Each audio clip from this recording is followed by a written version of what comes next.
My daughter invited me to a formal dinner with Iranian clients.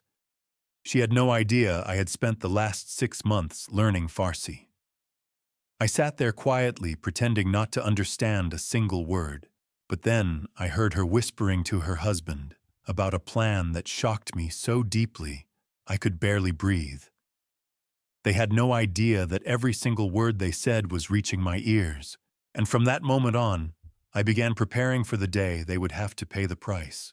Before we continue, I just want to say how grateful I am that you're here listening to this story. It truly means a lot. Take a moment and tell me in the comments, where are you watching from today? I love seeing how far these stories travel. Also, some elements are fictionalized for storytelling and education, though the message remains meaningful and worth remembering. The house was too quiet. 6 months had passed since Layla left this world, and I still hadn't learned how to fill the silence. Every creak of the floorboards, every hum of the refrigerator, sounds I'd never noticed during our 40 years together, now echoed through rooms that felt too large, too empty. I stood at the living room window, watching September sunlight fade over the Boston skyline. The light caught our Persian rug, its crimson and gold patterns as vivid as the day Layla first unrolled it here. This carries 5 generations of my family, she'd told me, eyes bright with pride. The crunch of tires on gravel pulled me from my thoughts. A black Mercedes SUV rolled up the driveway, gleaming expensive, announcing its owner's success. My daughter Victoria was here. I opened the door before she could knock. Victoria stepped out in a charcoal pantsuit that probably cost more than most people's rent heels clicking on brick. Behind her, Brandon emerged, phone already in hand.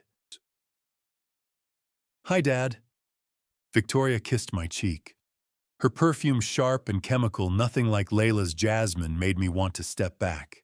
"Victoria, Brandon." I nodded at my son-in-law. He glanced up long enough to wave before returning to his screen. "Thanks for having us," Victoria said, brushing past into the foyer.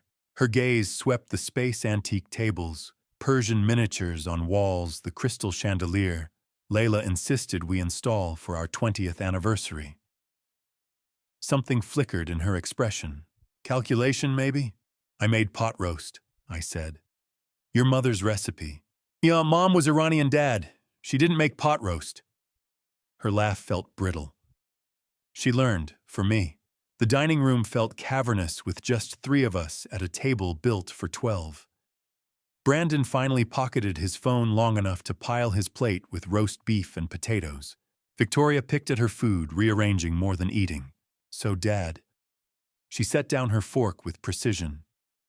"Brandon and I have been talking. We're worried about you." Here it comes, I thought. Victoria was a corporate lawyer. She never did anything without an agenda. "Worried." I kept my voice neutral. "You're alone in this enormous house. 8 bedrooms, 6 bathrooms, 5,000 square feet.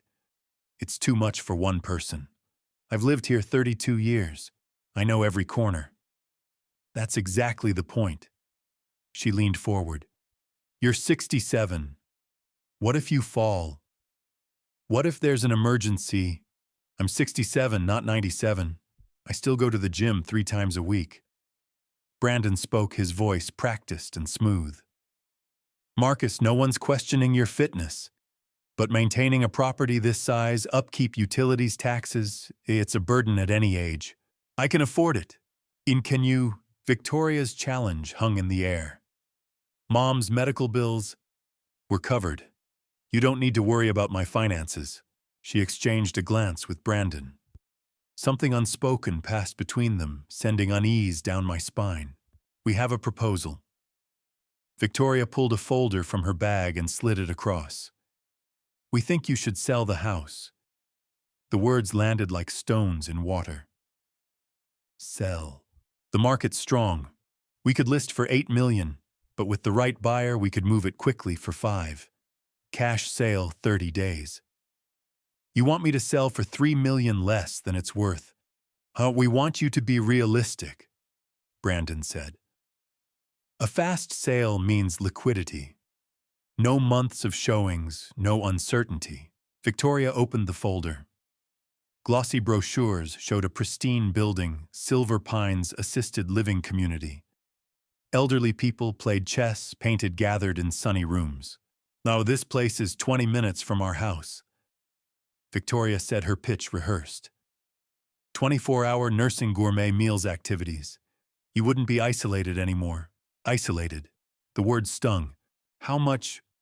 $8,000 a month, but think about what you're getting. $96,000 a year. I did the math quickly. Out of $5 million after taxes, maybe $3.5 million left. That lasts about 36 years. Shock, you'd be over 100? Brandon finished. More than enough. But it wasn't about math. It was about my daughter sitting in the house where she'd grown up, calmly suggesting I pack up 4 decades of memories and move into an institution. And what happens to the rest of the money? I asked quietly. Victoria's cheeks flushed. Well, there are expenses, legal fees setting up your situation. You want to split it. The realization hit hard. You want me to sell so you can have half. That's not fair, Dad. Her voice lacked conviction. We're thinking about your safety. We need an answer by next week. Brandon cut in, checking his watch. Next week. 7 days to abandon everything Layla and I built. I stood. Both looked up, startled. I need time to think. I won't be rushed. Victoria stood too, her expression hardening into her courtroom face.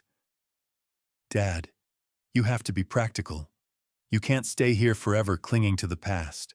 Clinging to the past. As if my love for Layla were an inconvenient obstacle. Thank you for your concern, I said formally. I'll consider it. The evening dragged through stilted conversation. Brandon returned to his phone. Victoria made more attempts to persuade me. I deflected each one. By 8, they were leaving. At the door, Victoria hesitated. I love you, Dad. I just want what's best.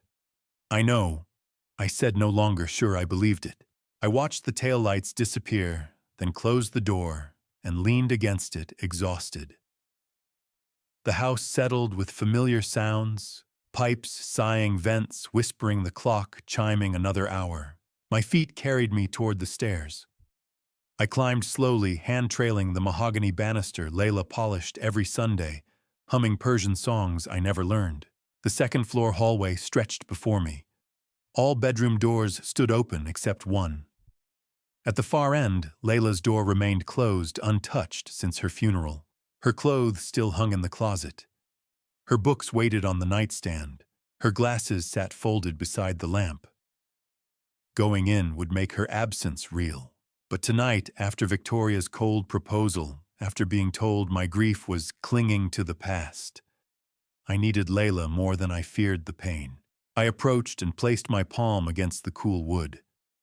Through the gap at the bottom, I saw furniture outlines in darkness, shapes of our shared life frozen. Layla, I whispered.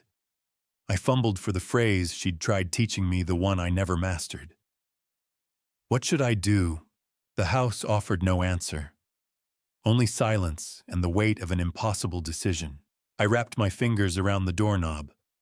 It turned easily, waiting. I took a breath and pushed the door open. Moonlight greeted me as I crossed the threshold. The room held its breath, waiting. Persian curtains filtered pale light into soft patterns across the floor. Everything sat exactly where Layla had left it 6 months ago, as if time itself had stopped the moment she drew her last breath. Her presence lingered everywhere. The faint scent of jasmine clung to the air, impossible, I knew, but memory plays tricks. I stood motionless, half expecting her to look up from her book and smile that knowing smile. But the room remained silent, frozen. I moved toward her side of the bed, footsteps muffled by the Persian runner. The four-poster looked smaller without her. Her reading glasses rested on the nightstand, beside a novel bookmark 2/3 through. She never got to finish it. My hand trembled as I reached for the glasses. The frames felt delicate lenses, still smudged with her fingerprints.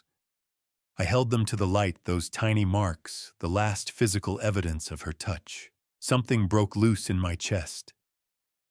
A sob I'd held back through months of condolence calls and empty nights. I sat on her side of the bed.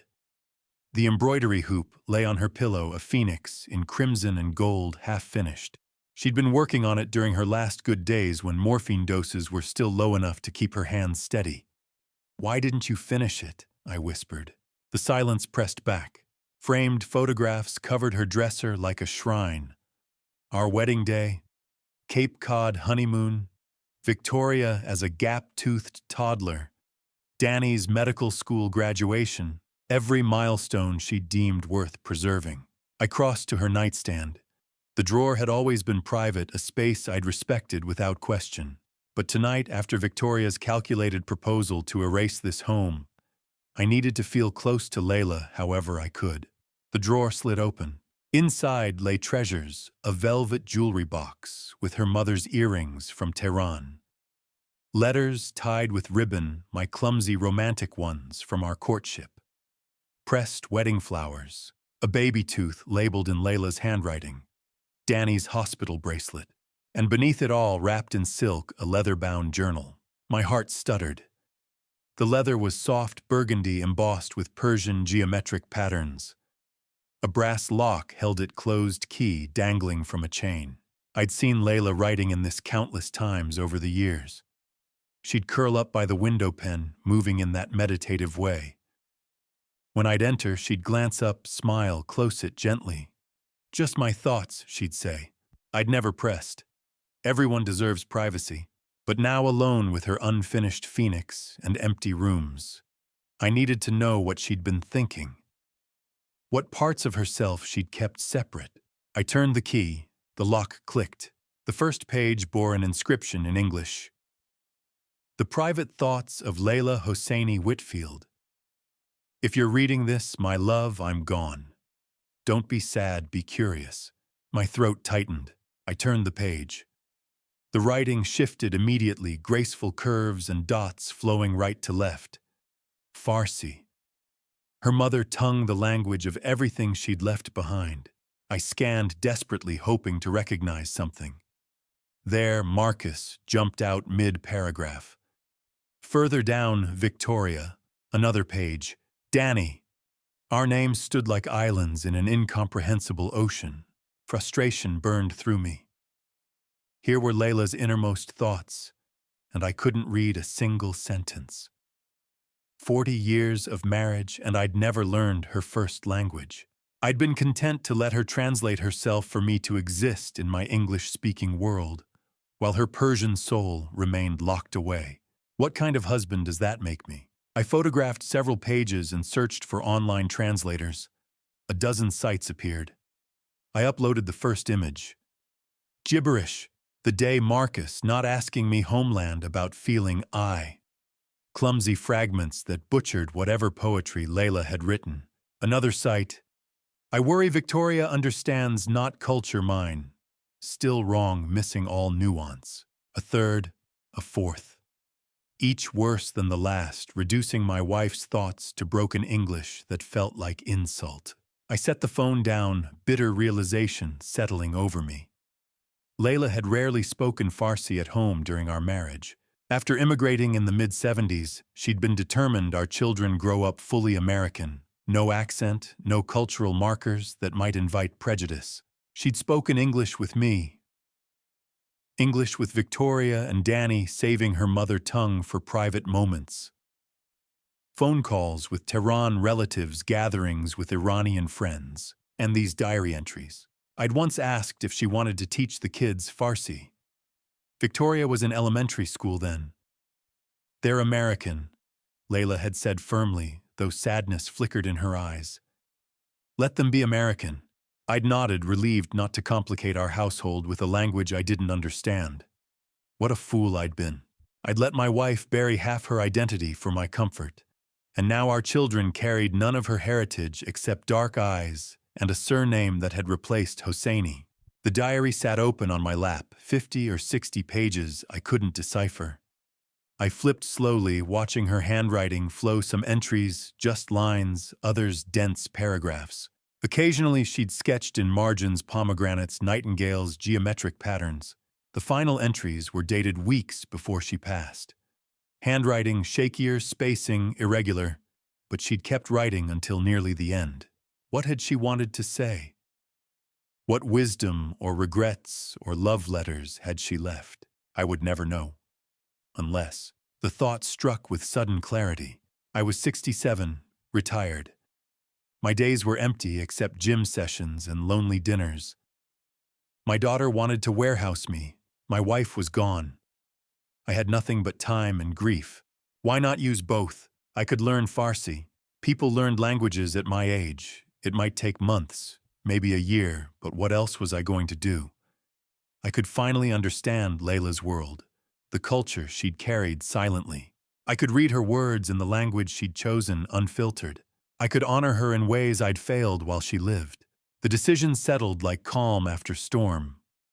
I opened my laptop and searched Farsi Lessons Boston. The Iranian Cultural Center appeared first. Language classes tutoring cultural events. I clicked contact and typed, "My name is Marcus Whitfield. My wife recently passed and she left journals in Farsi. I'd like to learn to read her language. I'm a complete beginner, but dedicated. Please let me know if you have instructors available." I hit send. The clock read 10:47. I closed the diary, carefully wrapped it in silk, and carried it to my study. The safe behind the bookshelf panel held important documents. I opened it and placed the diary inside next to Layla's wedding ring and the house deed Victoria wanted me to sell. Back upstairs, I paused in Layla's doorway. Moonlight had shifted, illuminating the unfinished phoenix. Even incomplete, the bird looked ready to fly. "I'm going to read your words," I promised. "Every single one. I'm going to learn your language, even if it takes years. I should have done it decades ago." I pulled her silk scarf from the dresser, pale blue patterned with gold stars, and pressed it to my face. The jasmine scent was stronger here, trapped in fabric. I tucked it under my arm. That night, I slept with her scarf on the pillow beside me, my phone showing the first diary page. The curves and dots glowed in darkness like a secret code I was finally ready to crack. Tomorrow I would begin learning my wife's language. Tonight I would dream in words I couldn't yet understand. The email arrived 3 days later. "Dear Mr. Whitfield, we were deeply moved by your message. Your wife Layla was a beloved member of our community.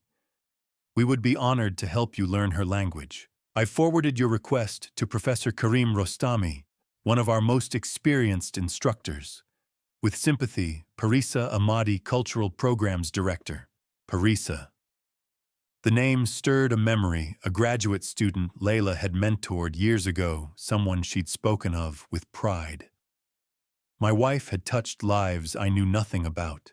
Parisa called that afternoon, her voice warm and slightly accented.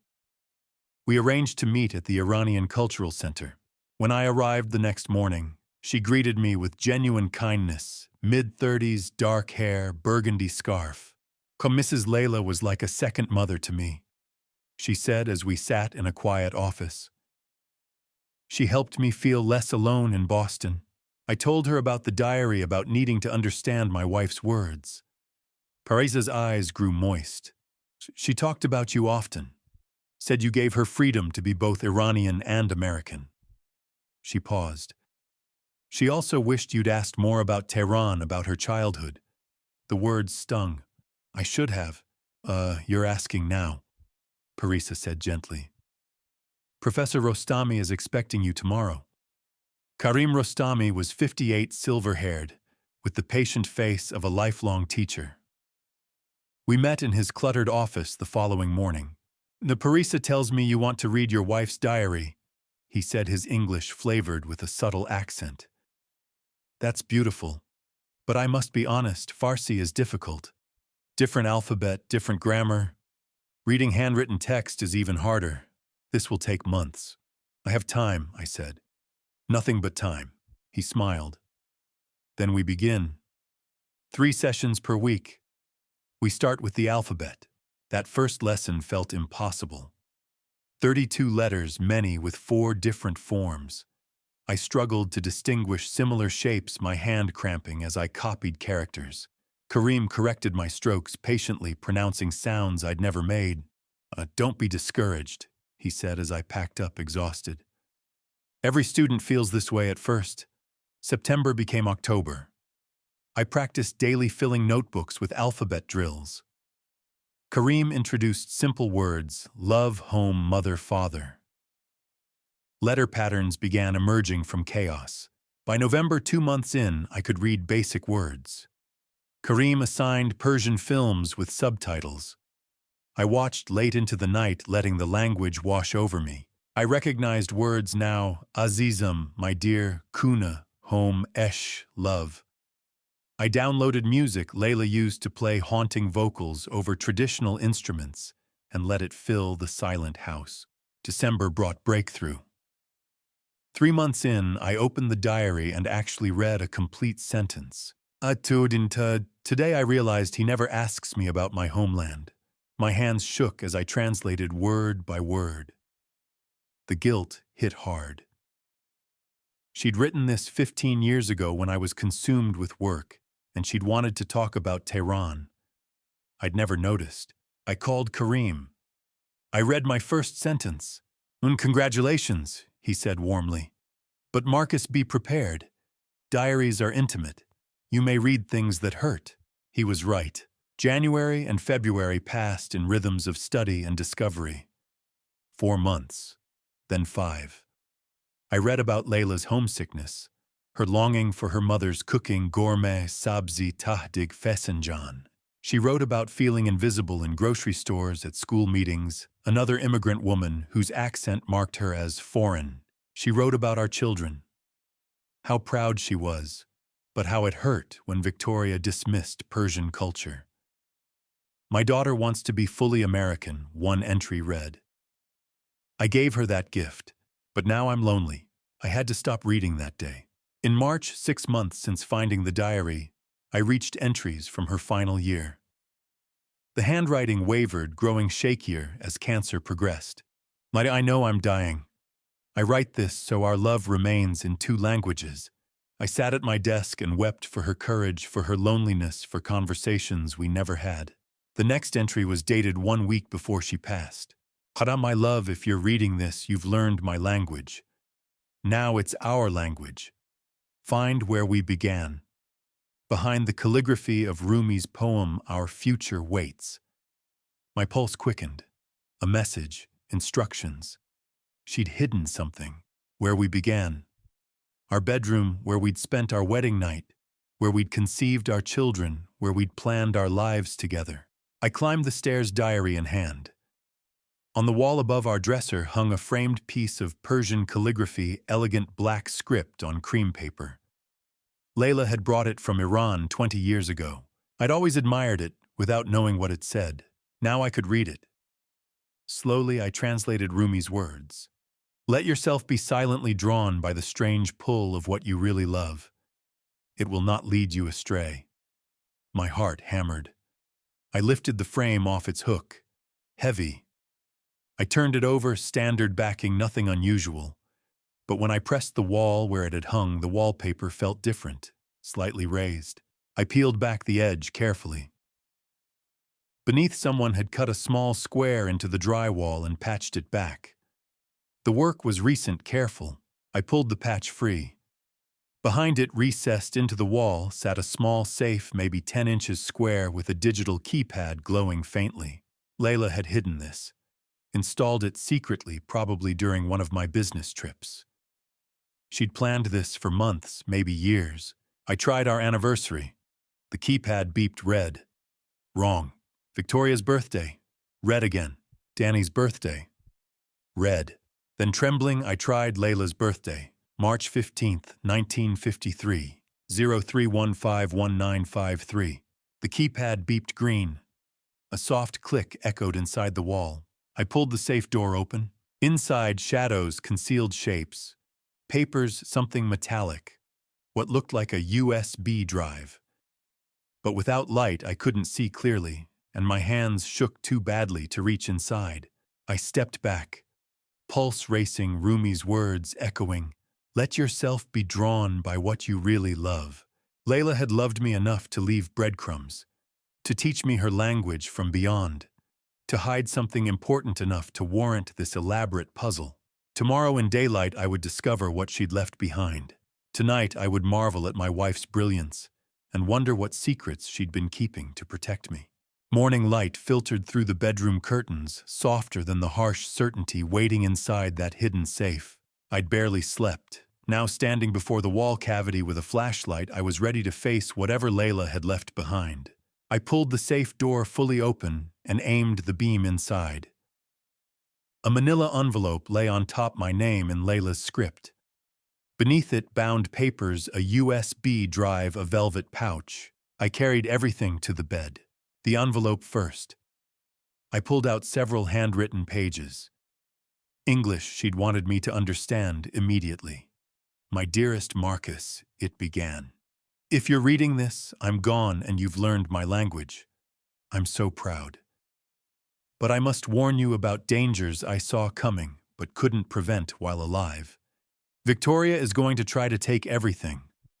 I've seen it building this past year, the way she looks at this house, at my art, at you. As if calculating value, assessing liquidity. She and Brandon are desperate for money. I don't know details, but I've overheard enough. 6 months ago, she visited me in hospice and asked me to convince you to sign power of attorney documents. She said you'd need help managing finances after I was gone. But Marcus, you've managed a firm for 40 years. You don't need help. She needs access." So I made arrangements. The Persian art collection I inherited from Tehran, miniatures, carpets, ceramics, is worth approximately $3 million. It's held in trust, legally separate from our joint assets. My original will split it between you and the children. 2 months ago, I changed it. My new will includes a conditional clause. If Victoria attempts guardianship, has you declared incompetent, institutionalizes you against your will, or manipulates your finances within 2 years of my death, the entire collection transfers to you alone. She gets nothing. The USB contains recordings from her visits last year. You'll hear her pushing me to influence you, discussing selling the house, talking about options for your care. I've documented the collection's provenance and valuations. Everything is notarized by Reza Amiri, my dear friend. I reconnected with someone I trust absolutely. Protect yourself, my love. Don't let guilt make you vulnerable. Our daughter has lost her way. I couldn't save her, but I can still save you. All my love, always, Layla. I read it 3 times each pass, tightening my chest. Layla had known. Had seen Victoria's intentions clearly enough to create this safeguard. The woman I thought was peacefully dying had been strategizing, recording, plotting to protect me. The bound papers were legal documents. Last Will and Testament of Layla Hosseini, Whitfield, revised February 2023. 2 months before she passed. I found the section about the art collection exactly as she'd described. Conditional transfer, 2-year activation, forfeiture clauses. Notary signature Reza Amiri, with credentials and contact information. I plugged the USB into my laptop. 6 audio files appeared. I clicked the first, dated April 2023. Victoria's voice filled the room. "Mom, we need to be practical. Dad's going to be alone in that huge house. He'll need support. Places like Silver Pines can provide that." Layla's voice weakened. "Your father is perfectly capable." "Is he, though? He seems disoriented lately. Forgetful. It might be early dementia." "Victoria, there's nothing wrong with his mind. You're not seeing it clearly. I've noticed changes. Brandon has too. We should have legal frameworks in place. Power of attorney, healthcare proxy." I stopped the recording, feeling sick. This had been happening while I sat in hospital waiting rooms, while I held Layla's hand through treatments, while I believed our family was pulling together. I needed professional help. I searched for estate attorneys and found Rebecca Martinez, top-rated, specializing in elder law. Her assistant said she had a cancellation that afternoon at 3. I took it. Rebecca's office was downtown, all glass and steel. She was 45, sharp-eyed, dark hair, pulled back, radiating competence. I brought everything, letter will USB documents. She reviewed methodically, occasionally making notes, expression growing grimmer. "This is ironclad," she finally said. "Your wife was thorough. The notarization is proper, the conditional clauses legally sound, and these recordings provide clear evidence of intent. So Victoria can't contest it, and she can try. Anyone can file. But these recordings undermine any incompetency claim. The conditional clause is brilliant. It only triggers if Victoria does exactly what your wife predicted. She already has," I said, explaining the dinner, the Silver Pines brochures, the pressure. Rebecca's jaw tightened. "She hasn't filed for guardianship yet, or we'd know, but she's laying groundwork. Mr. Whitfield, are you experiencing any cognitive issues, memory problems, confusion?" "Oh, no. I'm 67 and healthy. I learned a new language in 6 months." She smiled slightly. "That'll play well in court if needed. But we should be proactive. Document your competency, have an independent psychiatrist evaluate you, and consider hiring a private investigator to look into Victoria's finances. If she's this desperate, there's usually a reason." She wrote a name, Harrison Drake. Former Boston PD, now private investigator, discreet, thorough. I called Harrison from my car. He could meet tomorrow morning. I drove home as my phone buzzed with calls from Victoria. I didn't answer. At home, I found Tom Garcia in the side garden. He'd been our gardener 5 years, a quiet man in his late 40s. During Layla's final months, she'd spent hours outside watching him work. "Tom, can I ask you something?" He set down his shears. "Of course. Did my wife talk to you much?" His expression shifted. "She taught me some Farsi. Said it made her happy to share her language. We'd practice while I worked." Warmth expanded in my chest. Even dying Layla had been teaching connecting. "Tom, I need help with something unusual. I need to install security cameras throughout the house, but I can't do it myself in case my daughter stops by. Can you help?" Tom didn't hesitate. "Mrs. Layla was kind to me when my mother passed. I'll help however I can." We installed 6 cameras that afternoon, study living room, foyer, kitchen, hallways. Tiny units hidden in smoke detectors and frames feeding to my phone. That evening, I listened to Victoria's voicemails. "Dad, we need an answer about Silver Pines. Limited availability." "Dad, call me back. This is important." "What, Dad, you're being unreasonable. We're trying to help." The progression from concern to irritation to anger told me everything. I deleted all 3 and poured 2 fingers of whiskey, the first since Layla's funeral. Tomorrow, Harrison would start digging into Victoria's life. Tomorrow, I'd begin building my defense. Tonight, I sat in Layla's room and thanked her for loving me enough to see dangers I'd been too blind to recognize. If you're still here with me, comment 4 below so I know you're still following this story. And tell me honestly, if you suddenly discovered your own family might be secretly planning something behind your back, what would you do next? Would you confront them immediately, or stay silent and wait for the right moment? And just a small note before we continue, some parts of the story ahead include dramatized or fictional elements for storytelling purposes. If that's not something you'd like to hear, feel free to stop the video here. The sound of the lawnmower woke me on Friday morning, 3 days after my meeting with Rebecca Martinez. I'd been sleeping poorly, startling awake at every creak of the house, every rustle of wind against windows. But the steady mechanical hum from the side yard was familiar, comforting even.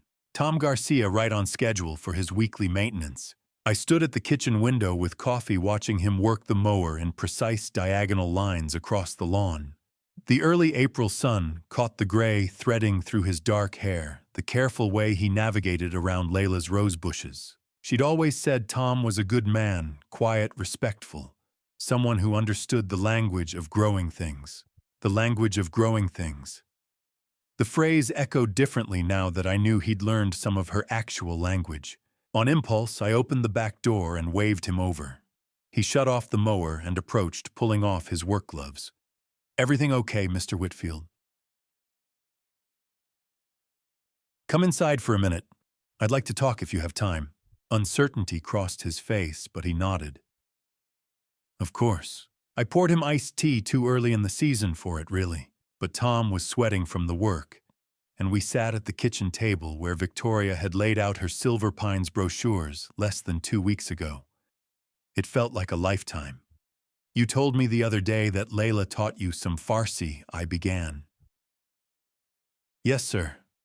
Not much, just phrases, really. She'd sit on the patio during her treatments, watching me work, and we'd practice. She said it made her happy to hear her language spoken even badly." He smiled sadly.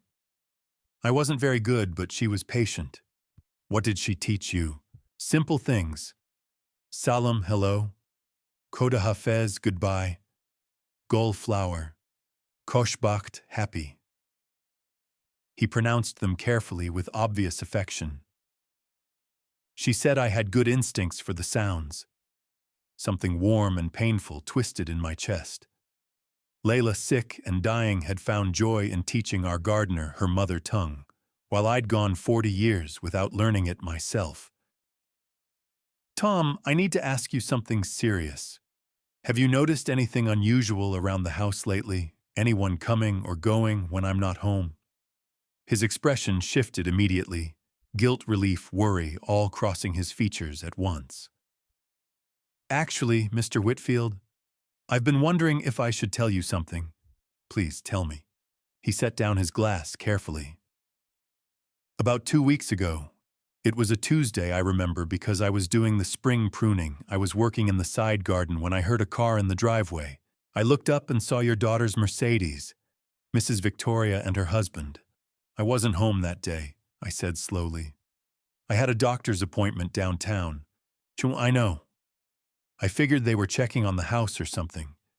But then I saw them let themselves in with keys. They didn't knock or call out, just went straight inside. To your study, I think I could see through the window." My hands tightened around my mug. "How long were they inside?" Maybe 30 minutes. I kept working, but I don't know, something felt wrong. They were arguing. I could hear their voices through the window, kind of intense. When they came out, Mr. Brandon was carrying a small wooden box, dark wood about this big. He held his hands about 8 inches apart. Fancy looking with inlay work. The air left my lungs. "Did Layla ever show you that box?" Once, yeah. Last summer before she got really sick. I'd brought her some roses from the garden, and she wanted to show me something beautiful in return. She opened that box, and inside were these tiny paintings. Persian miniatures, she called them. Said they'd been in her family for generations. 6 little paintings, each one like a jewel. She said they were worth more than my truck. He looked uncomfortable. I didn't think much of it at the time when I saw Mr. Brandon with the box. I figured maybe she'd left them to Mrs. Victoria. But the way they were acting, sneaking in, arguing, it bothered me. "It should have," I said grimly. "Those paintings weren't Victoria's to take. Not yet. Maybe not ever." I excused myself and went to my study, Tom following hesitantly. The room looked normal: desk, bookshelves, the Persian carpet. Layla had chosen the antique cabinet where she'd kept her most precious items. I opened the cabinet's glass door and scanned the shelves. The wooden box was gone. My hands shook as I pulled out the leather-bound inventory Layla had maintained of her collection, every piece photographed, documented, appraised. I flipped to the section on miniatures. 6 Persian miniature paintings, circa 1850 to 1900, depicting scenes from Ferdowsi's Shahnameh. Appraised value $48,000 total. Provenance inherited from maternal grandmother's estate in Tehran, 1978. $48,000 stolen from my study while I sat in a doctor's waiting room discussing my blood pressure. Mr. Whitfield. Tom's voice was quiet. Did I do something wrong? Should I have called you? No, you did nothing wrong. I turned to face him. But I need to ask, would you be willing to testify about what you saw if this becomes a legal matter? Testify like in court. Maybe, I hope not, but yes, possibly. He didn't hesitate. Mrs. Layla was good to me. When my mother passed last year, she made food for my family, sent flowers, asked about her every week before that. If someone's stealing from you from her collection, then yes, I'll testify. Relief and gratitude washed over me. Thank you, Tom.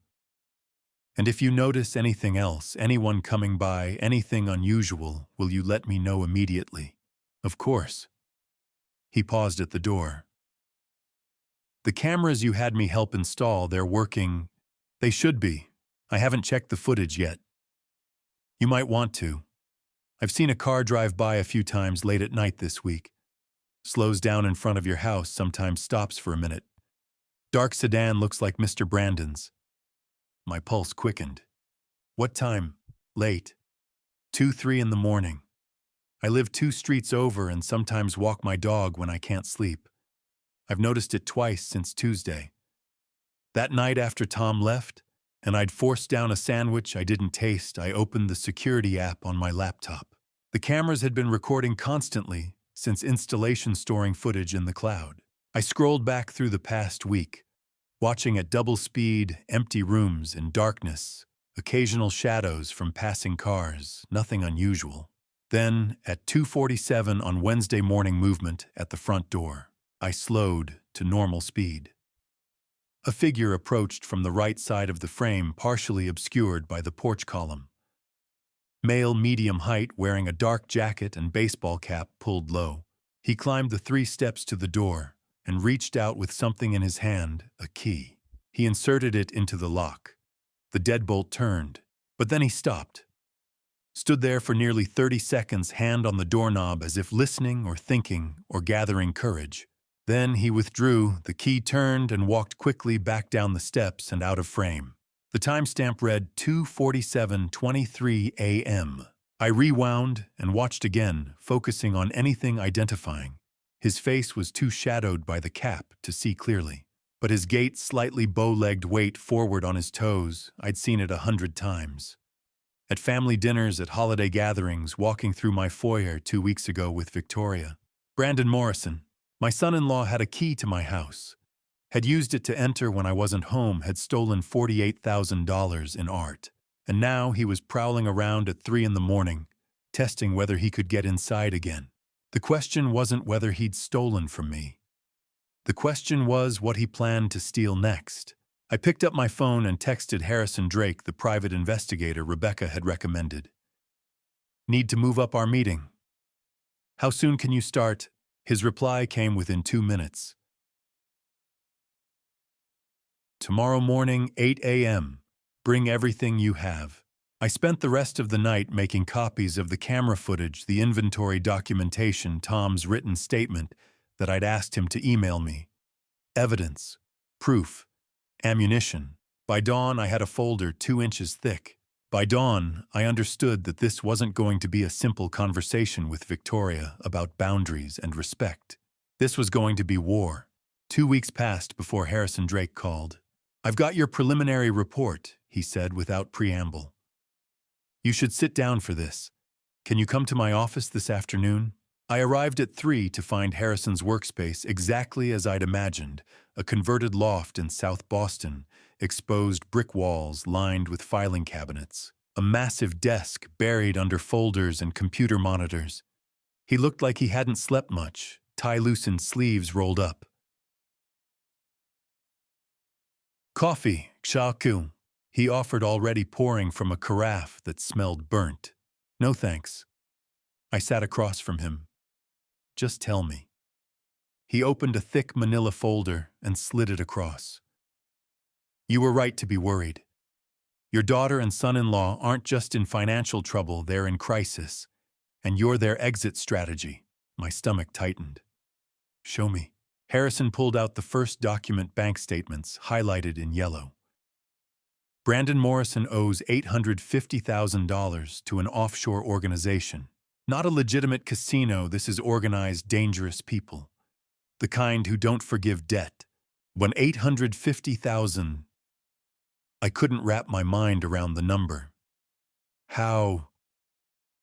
High-stakes online poker sports, betting some live games in Atlantic City. Started small about 3 years ago, snowballed fast. He's been covering losses with more loans, classic spiral. But here's the critical part. His payment deadline is May 4th. 3 weeks from now. What happens if he doesn't pay? Harrison's expression was grim. Nothing good. I've seen these operations before. They start with threats, move to property seizure, and if that doesn't work... He left it hanging. Brandon knows the stakes. He pulled out another set of documents. Victoria isn't innocent in this. She took out $300,000 in high-interest loans against her condo, mortgaged it to the hilt to cover Brandon's initial losses. That was last year. The monthly payments are crushing her. Why didn't she just leave him? I asked, though part of me already knew the answer. Pride, love. Fear of admitting failure, could be any of those. But it gets worse. He slid across printed emails. Victoria's law firm is conducting an internal investigation. $250,000 missing from client trust accounts she manages. The paper trail points straight to her. My mouth went dry. She stole from clients. Likely, yes. The money moved from trust accounts to a private account, then to an offshore transfer matching Brandon's debt payments. She probably thought she could replace it before anyone noticed rob Peter to pay Paul. But trust account audits are quarterly. They caught it. Is she going to be arrested? If they can prove it, yes.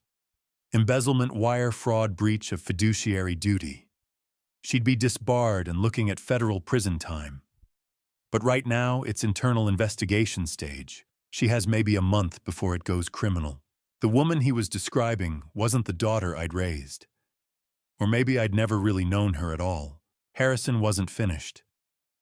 Here's where it connects to you directly. He pulled out phone records. 47 calls between Victoria and Dr. Raymond Sullivan in the past month. Sullivan is a geriatric psychiatrist, licensed but shady. He's been disciplined twice by the state medical board for providing fraudulent competency evaluations in guardianship cases. Basically, he's paid to rubber-stamp diagnoses saying elderly people are mentally unfit. Ice spread through my veins. She's setting me up. Yes, and she's not subtle about it. Harrison handed me another document, official legal letterhead partially filled out. This is a draft guardianship petition, filed with the probate court, but not yet served. It claims you're showing signs of dementia, paranoia, and inability to manage finances. All lies. But if Sullivan backs it with a professional evaluation, a judge might take it seriously. I scanned the petition, seeing phrases like declining cognitive function and risk to self printed next to my name. My hands shook with anger. There's more. Harrison pulled out bank paperwork. Victoria has power of attorney documents drafted. Not signed yet, but ready to go.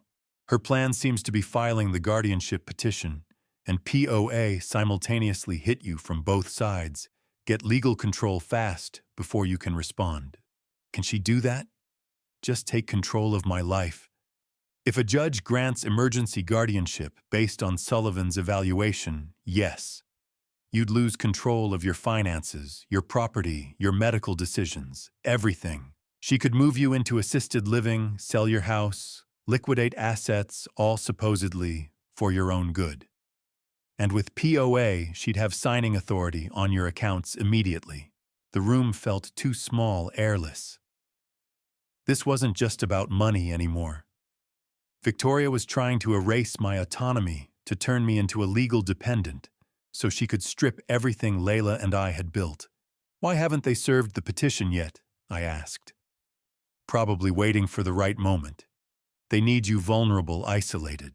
And they're likely hoping you'll voluntarily agree to something moved to Silver Pine's signed documents before they have to force it legally.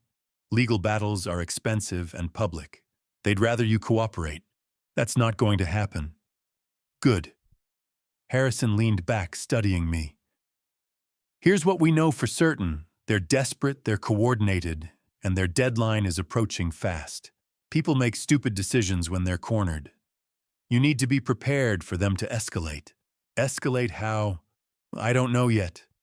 But $750,000 in debt embezzlement investigation, fraudulent guardianship petition. These aren't rational actors anymore. They're survivors trying not to drown. He reached into his desk drawer and pulled out what looked like an expensive pen, black metal, substantial weight. Keep this with you at all times. A pen. Recording device? Voice-activated 8-hour battery stores, everything encrypted. If Victoria or Brandon say anything incriminating, we'll have it on record. Admissible in court if we need it. I turned the pen over in my hands, feeling its weight. I never thought I'd be secretly recording my own daughter. I know. But right now she's not acting like your daughter. She's acting like someone who sees you as an obstacle to survival. Harrison closed the folder.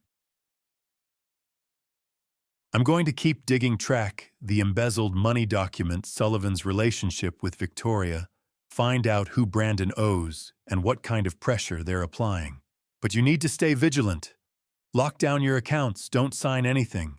Don't go anywhere alone with them. I stood pocketing the recording pen. When does Rebecca need to see this? Already sent her a copy. She's preparing defensive filings documentation of your competency challenges to Sullivan's credentials motions, to dismiss if they serve the petition. We're building your armor. Driving home, I couldn't stop replaying Harrison's words. $850,000, embezzlement, fraudulent psychiatrist, emergency guardianship. The Silver Pines proposal had never been about my safety or my well-being.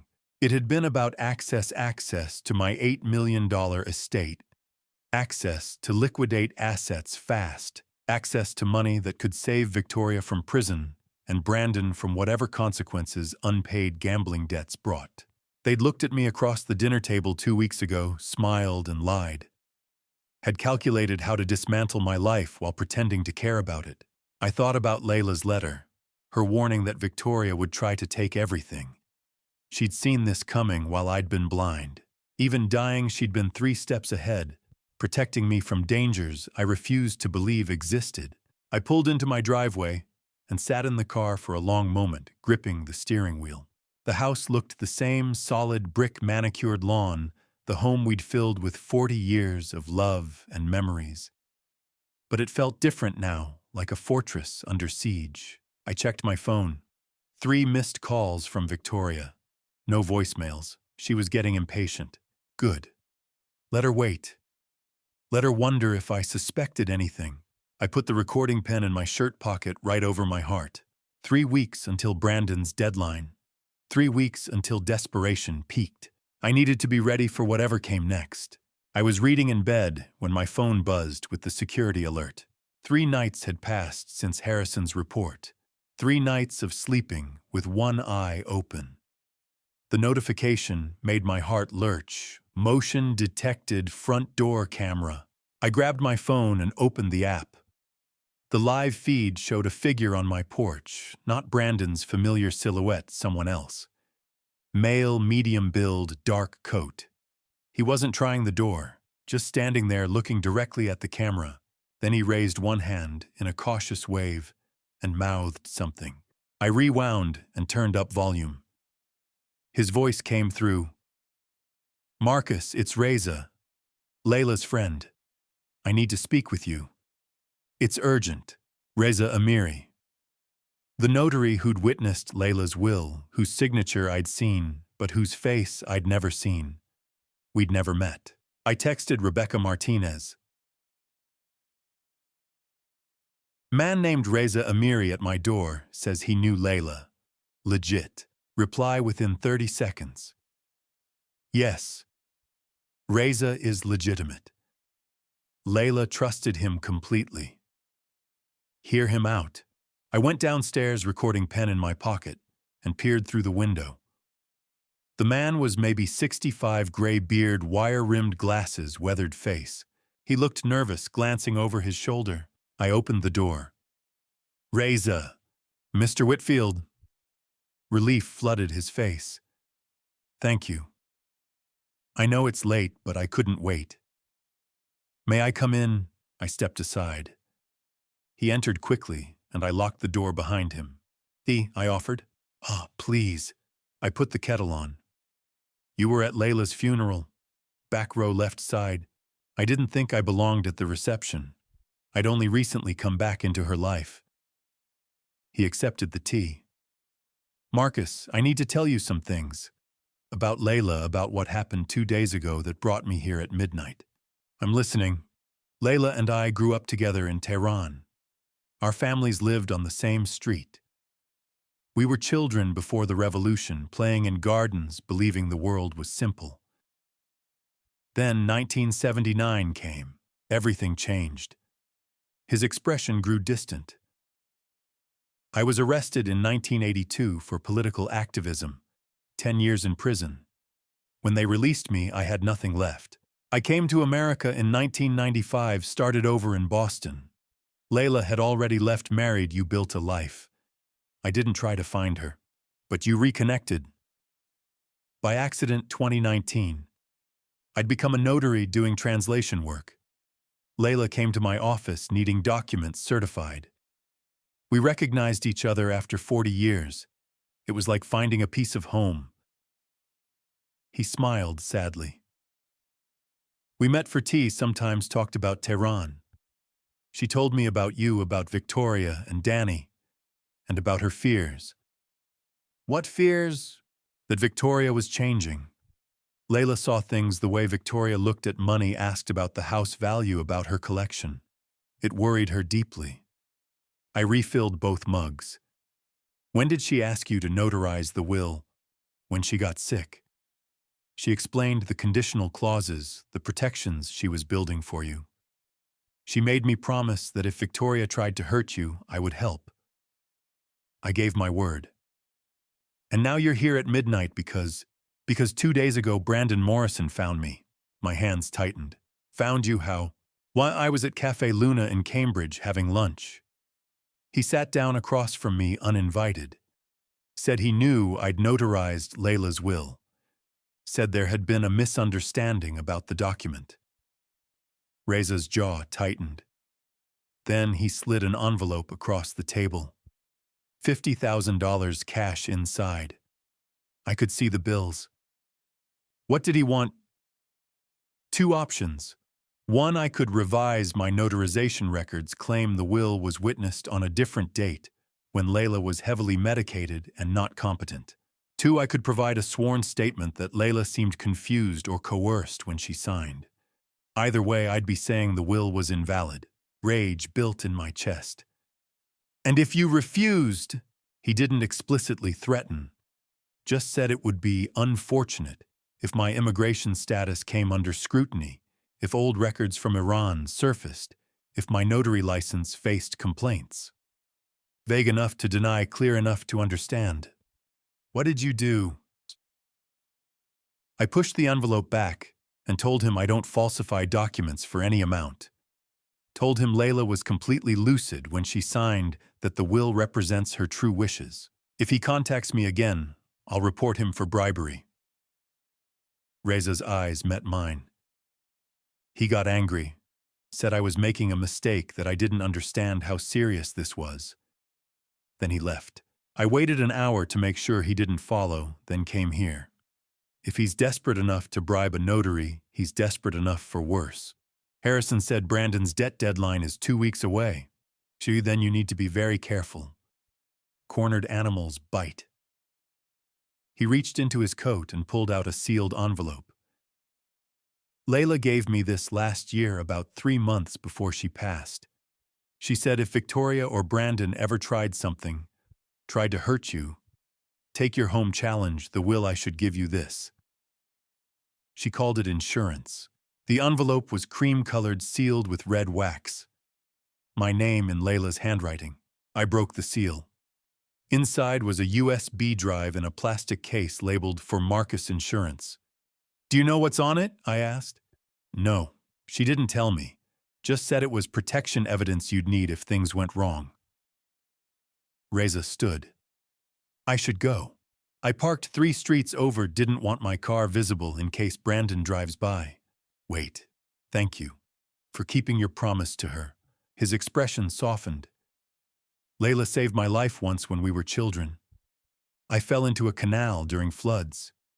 She jumped in and pulled me out. She was 10 years old and fearless. I've spent 50 years owing her that debt. Keeping you safe is the least I can do." I walked him to the door, checked the street empty, and watched him disappear into shadows. Back in the kitchen, I held the USB drive. Standard, unremarkable.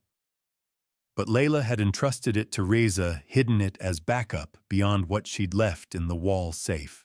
How many moves ahead had she been planning? I went to my study but didn't insert the drive yet. It was nearly 1 a.m. Whatever was on it, more recordings, more evidence, more of Layla's warnings, could wait until morning when I was clear-headed. I set it on my desk, next to the folder from Harrison, the documents from Rebecca, the recording pen. An arsenal of evidence carefully assembled by a dying woman who'd seen the future more clearly than I had. "I won't let you down," I whispered.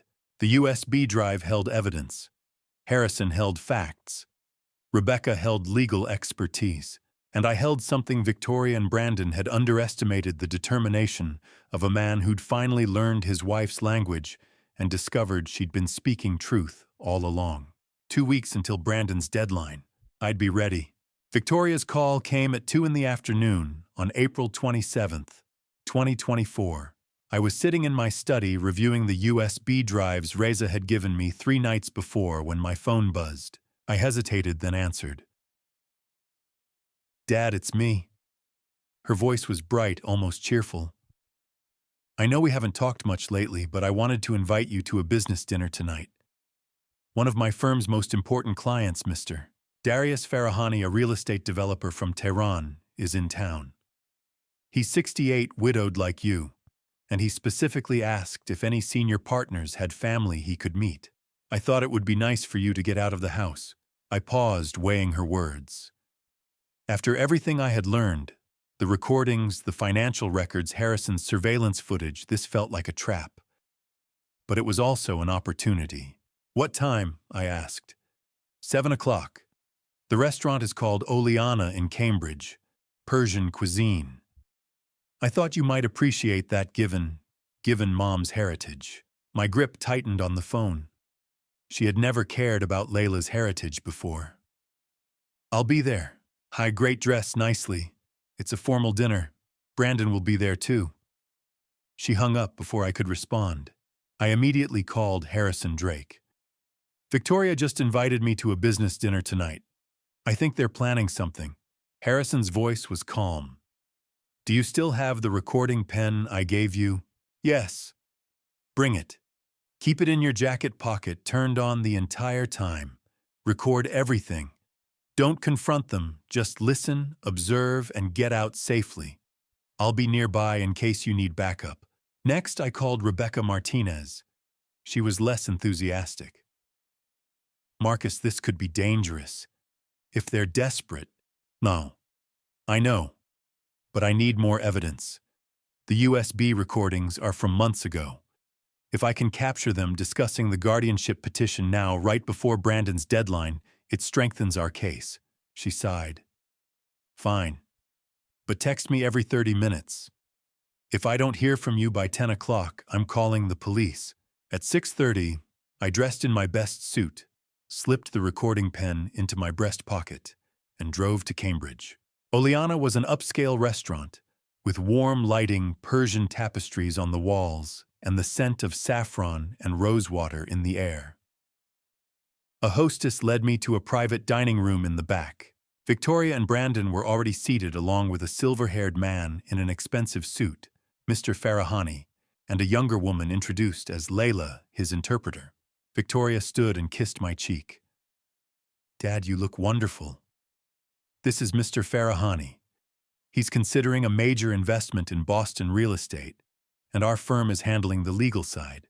Mr. Farahani smiled warmly and extended his hand. He spoke in Farsi, and Layla translated, "It's an honor to meet you, Mr. Whitfield. Your daughter speaks highly of you. I was sorry to hear about your wife.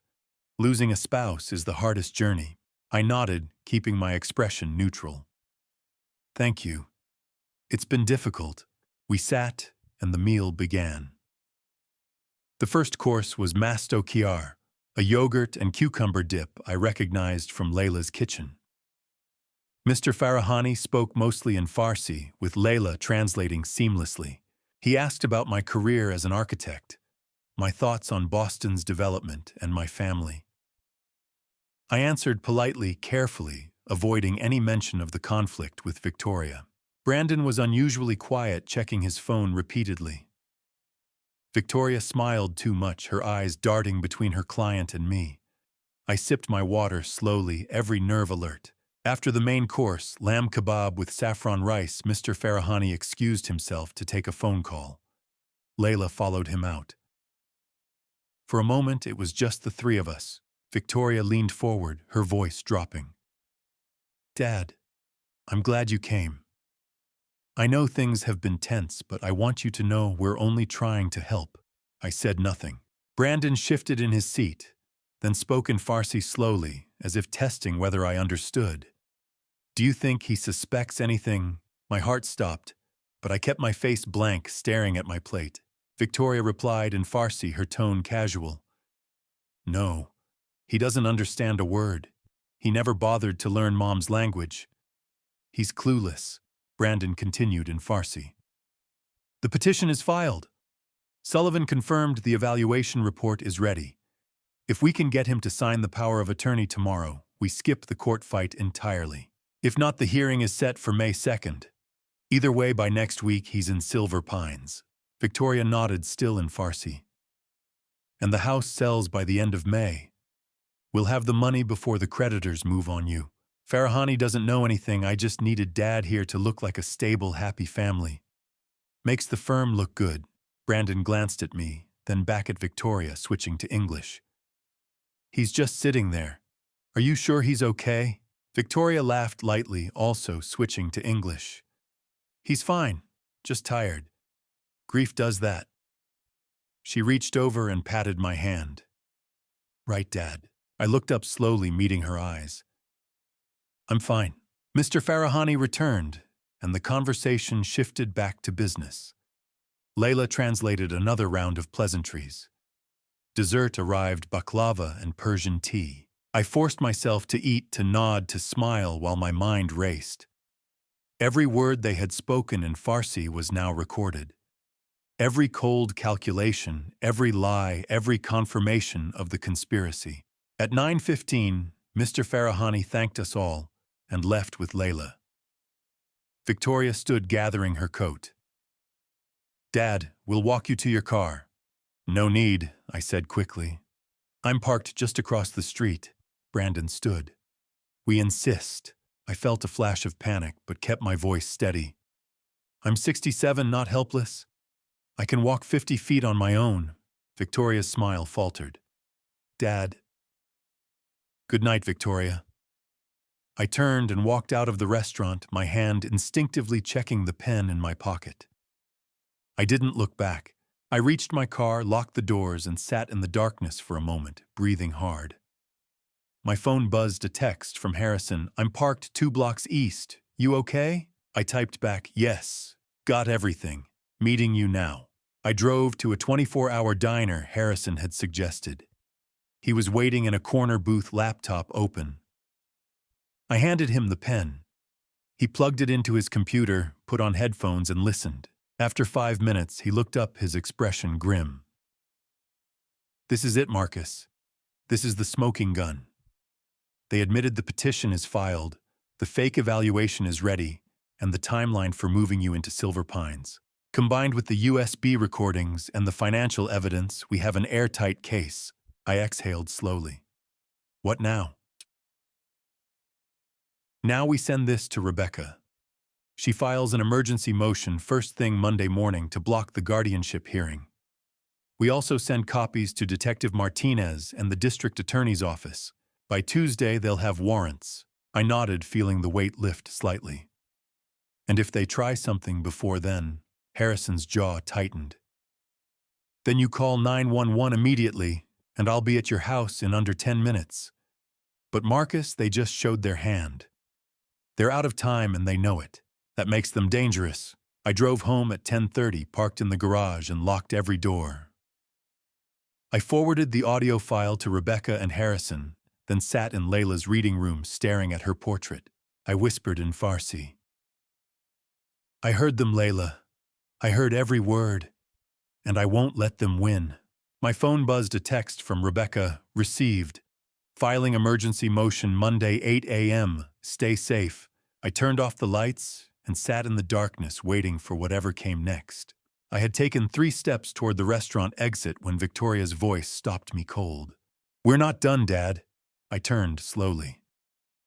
She and Brandon blocked the narrow corridor. The dining room where Mr. Farahani and Layla were finishing dessert felt impossibly distant. I think we are, I said quietly. Victoria's smile was cold. You've been playing detective. Cameras, lawyers, investigators. Learning Farsi like some spy. You really think you can fight us? Brandon stepped closer, deliberately intimidating. I kept my hand near my breast pocket, fingers brushing the recording pen. It was still running. Layla manipulated you, Victoria said sharply. That second will is worthless. Mom was on morphine, not competent. Dr. Sullivan will testify you're showing early dementia. Tomorrow we're filing the guardianship petition. By next week you'll be in Silver Pines. I'm not confused. That's what people with dementia say. She stepped forward. We'll handle the estate. You mean liquidate everything and take the money? Brandon's jaw clenched. It's for your own good, Marcus. You're too old to live alone. The lies were smooth. If I hadn't known the truth, I might have believed them. Layla warned me you would do this, I said quietly in Farsi. Victoria blinked. What? I switched to English. Layla warned me. She saw this coming. That's why she wrote the diary in Farsi. That's why she hid the second will. She gave me the tools to stop you. Learning a few phrases doesn't... I spent 6 months studying with Professor Karim Rostami. I understood every word you and Brandon said in Farsi during dinner tonight. I know about the $850,000 Brandon owes. I know about the $300,000 you borrowed. I know about the $250,000 you embezzled. And I know you stole Layla's miniatures, $48,000. Victoria went pale. Brandon's hands curled into fists. Who told you? Her voice cracked. I have documentation, bank statements, surveillance footage, witness testimony from Tom Garcia, a statement from Reza that Brandon tried to bribe him, financial forensics from Harrison Drake, motions from Rebecca Martinez.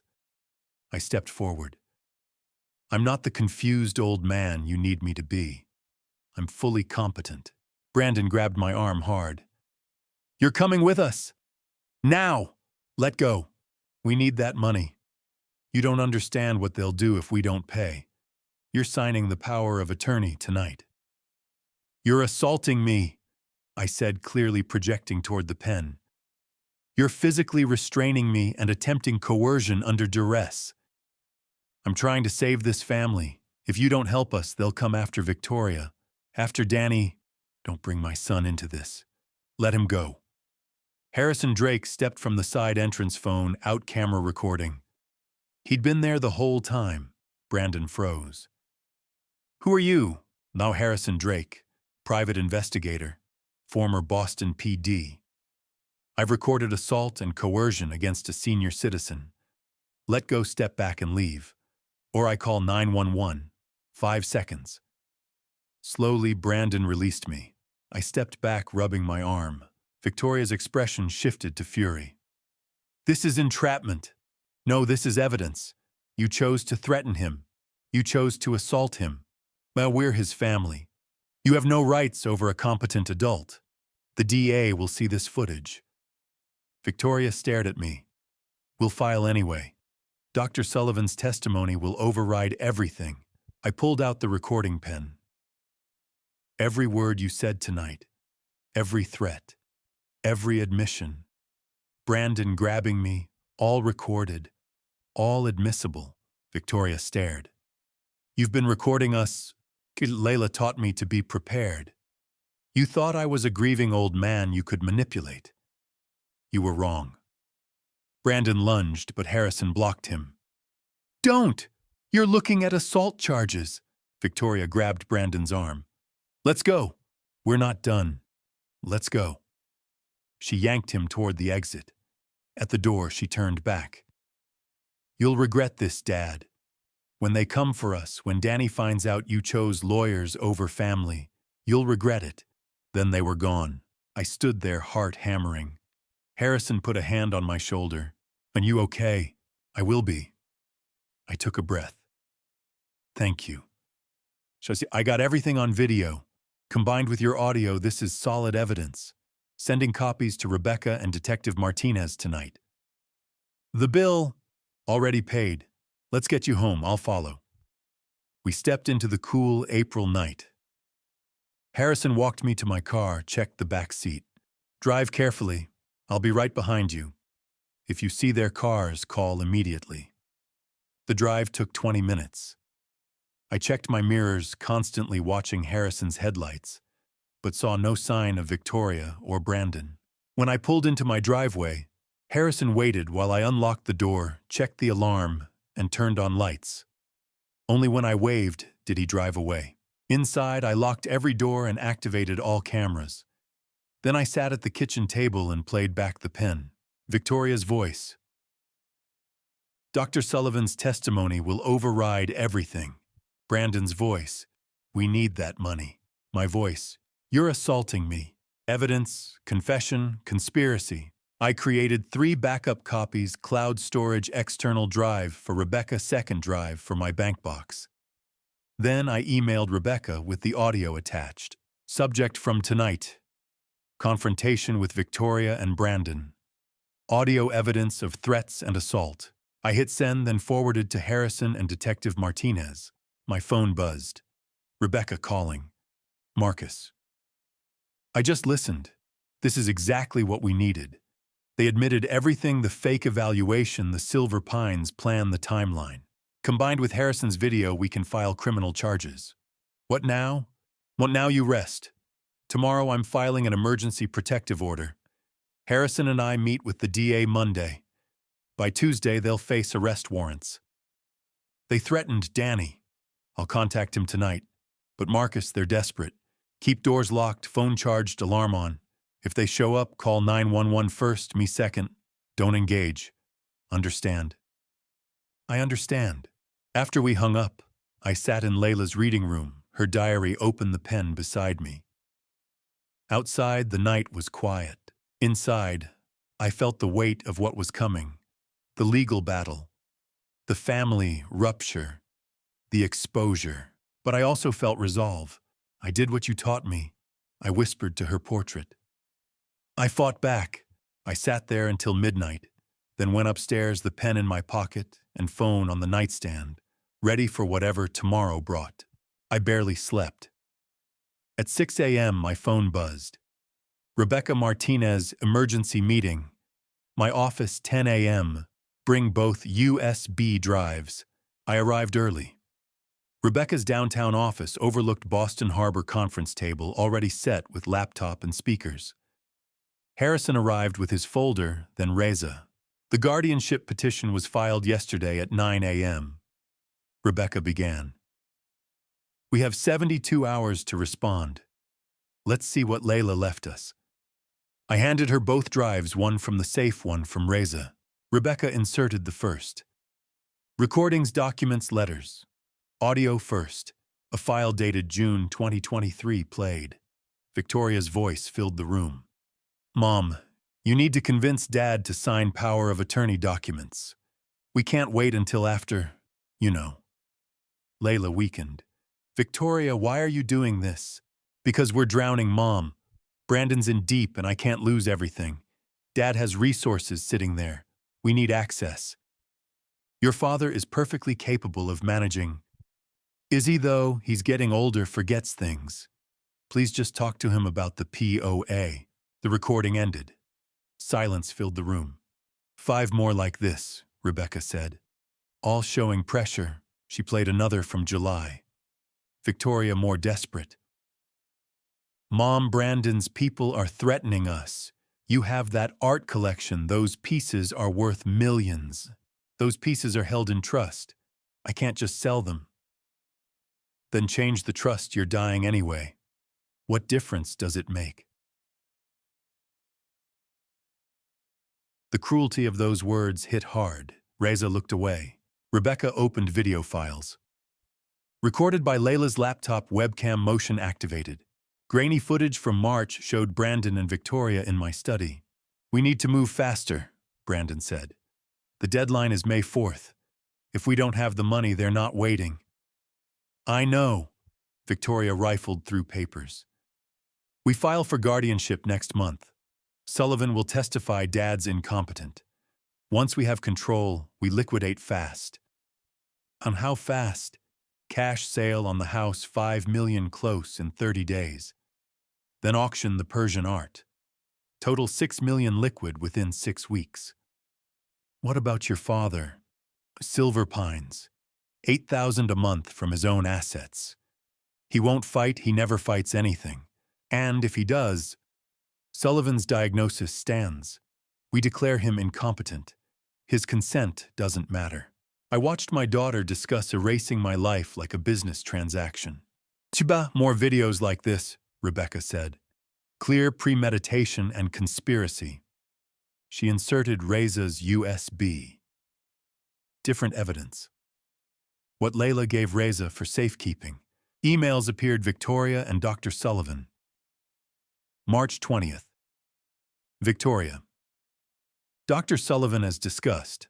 I can offer $25,000 for a comprehensive assessment documenting my father's cognitive decline. Evaluation needed by April 1st. Please confirm. Sullivan's reply. Ms. Morrison, I can schedule the evaluation for March 28th. Wire transfer preferred. Explicit bribery, Harrison said. Rebecca opened bank statements. $250,000 moved from Victoria's law firm client trust accounts to a personal account, then to an offshore Cayman account. I tracked it, Harrison added. Connects to Brandon's gambling syndicate. Partial debt payment. Wire transfer receipts with Victoria's signature. Rebecca continued. Embezzlement, wire fraud, conspiracy. She closed the laptop. This is systematic elder abuse, financial exploitation, fraud, embezzlement, bribery, and attempted illegal guardianship. Multiple felonies. What happens now? I asked. 3 things immediately. Rebecca counted. 1 emergency motion to dismiss the guardianship petition with all evidence attached. 2 contact Massachusetts Attorney General's Elder Abuse Unit. 3 contact FBI wire fraud is federal jurisdiction. My daughter will be arrested. Yes, she's committed federal and state felonies. Prison time, disbarment, restitution. Rebecca softened. Layla gave you tools to protect yourself. We must use them. Harrison leaned forward.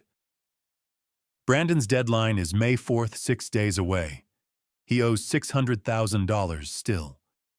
When the guardianship fails, they're cornered with no options. Desperate people are dangerous. You think they'll escalate, Reza said. I think they'll try something drastic. Marcus, be extremely careful. Don't go anywhere alone. Check cameras constantly. Keep your phone charged and panic button ready. The thought of my daughter harming me should have seemed absurd. After everything I'd seen, it just seemed logical. I understand. Filing the motion within the hour, Rebecca said. Expedited hearing within 48 hours. With this evidence, we'll get dismissal and hopefully a restraining order.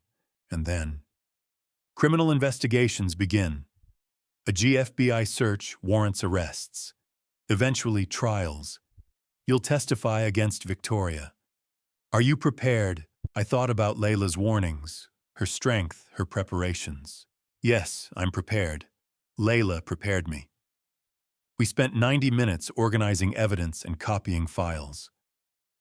By 2 p.m., Rebecca had filed the motion and contacted the AG and FBI. Reza walked me to my car. You holding up? Ask me when this is over. Layla would be proud. You've been stronger than anyone expected. I learned from the best. I unlocked my car. Thank you for keeping your promise to her. She saved my life as a child. This is nothing. He squeezed my shoulder. 6 days until Brandon's deadline. Stay safe. I drove home through traffic, mind-spinning. Evidence was overwhelming, authorities involved, legal machinery in motion. But Victoria and Brandon were cornered with nothing to lose, and that made them more dangerous than ever. May 2nd arrived with the weight of inevitability. 2 days until Brandon's deadline. 48 hours until $850,000 came due, until whatever consequences unpaid debts brought crashed down. I hadn't slept well since the emergency hearing 3 days ago. The judge dismissed Victoria's guardianship petition with prejudice, issued a restraining order, keeping both of them 500 feet from me. Dr. Sullivan was reported to the state medical board.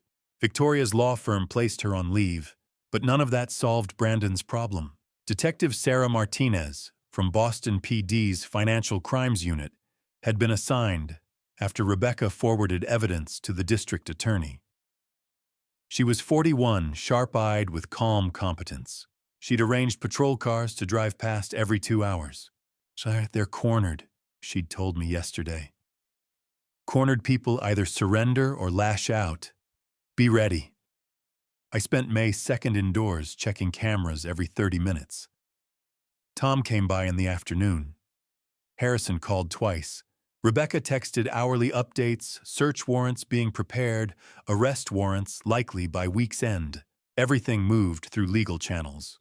But legal channels moved slowly, and Brandon's deadline raced closer. At 3 a.m. on May 3rd, my phone rang. Unknown number. I hit record, then answered. Hello? Marcus! Brandon's voice was strained, barely holding together. Please don't hang up. I'm begging you. I turned on the lamp. I'm listening. We're out of options. Victoria's law firm froze her accounts yesterday, found the embezzlement. I can't access savings, can't touch the condo. The syndicate sent people to our building tonight, 3 of them waiting in the garage.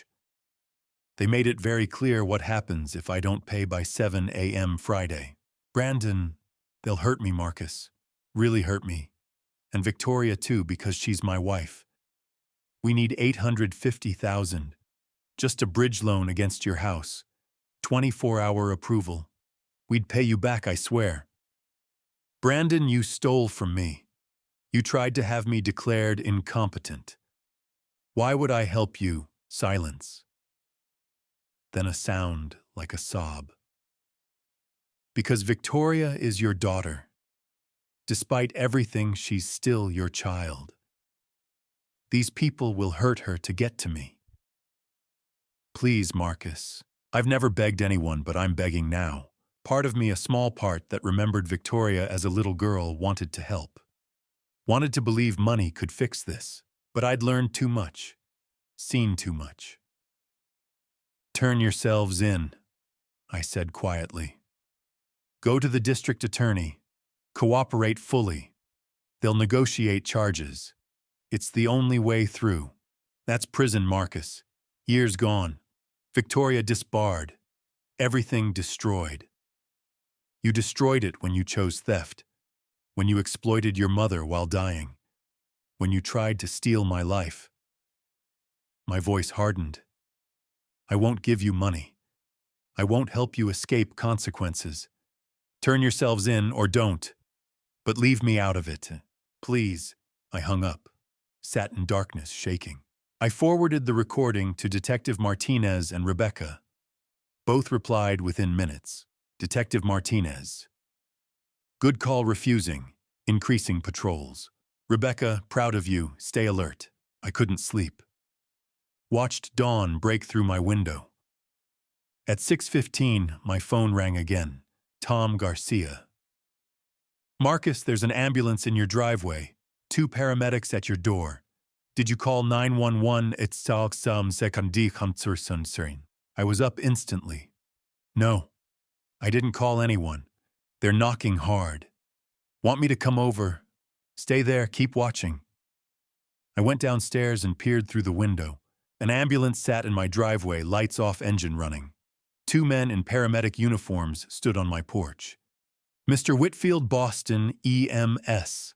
We received a call about chest pains. We need to check on you, sir. I cracked the door chain on. I didn't call 911. There's been a mistake. Sir, we have a logged call from this address. 67-year-old male, chest pains, possible cardiac event. We need to assess you. Protocol.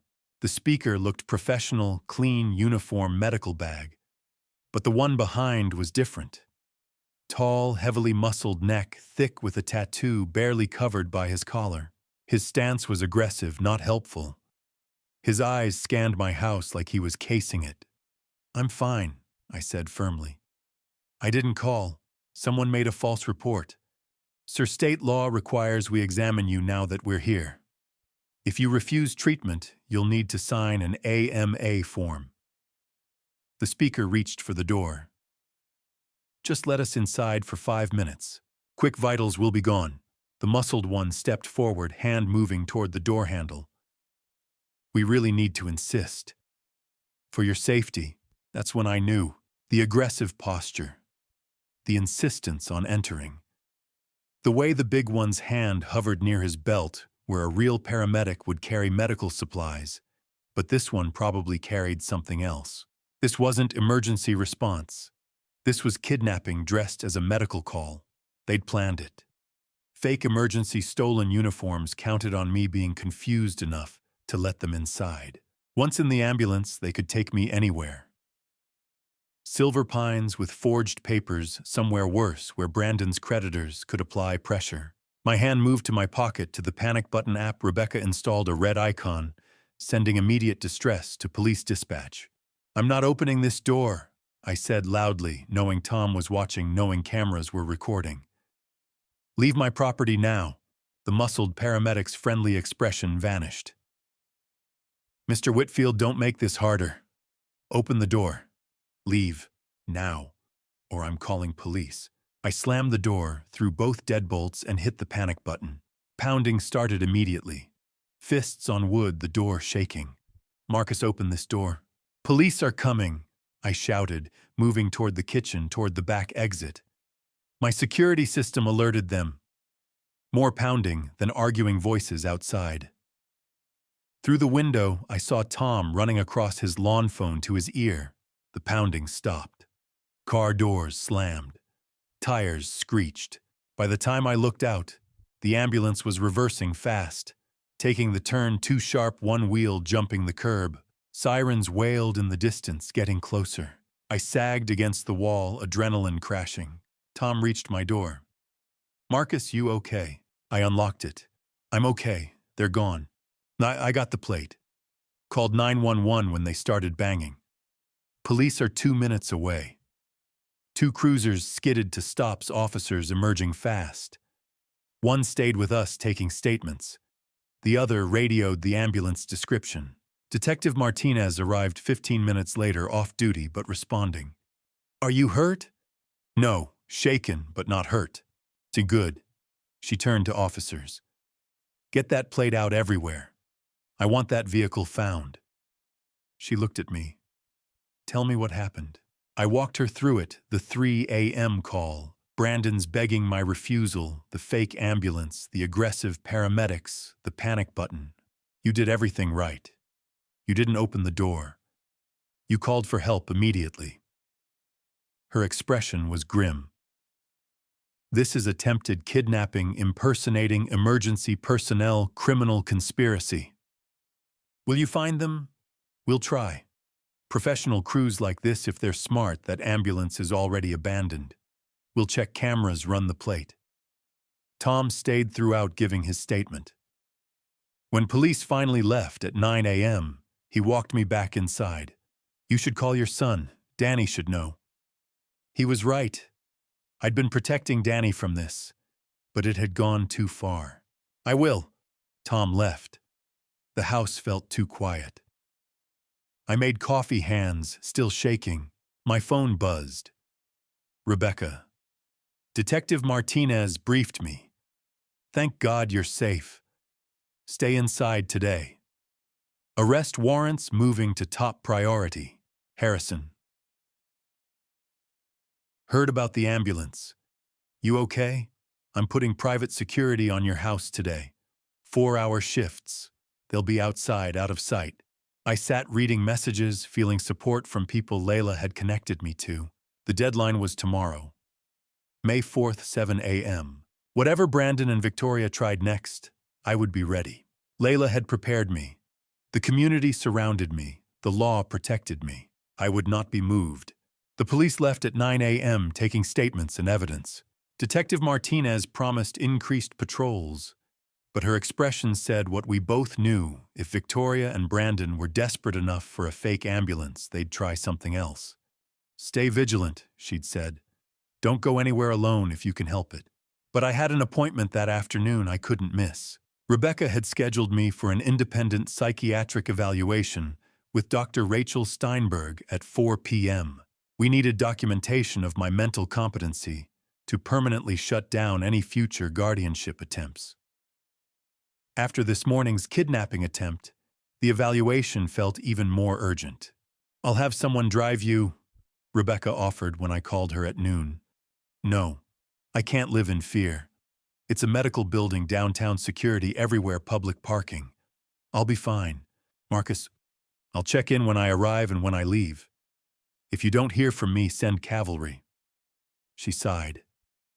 Text me the address. And please, please be careful. At 3:30, I drove downtown to the medical complex on Boylston Street, a modern glass tower housing dozens of specialists. I texted Rebecca from the lobby. Arrived safe. Evaluation starts at 4. Dr. Rachel Steinberg's office was on the 8th floor. She was 48, warm but professional, with gray-streaked hair and kind eyes behind wire-rimmed glasses. Mr. Whitfield, thank you for coming. I understand this evaluation is related to a disputed guardianship petition.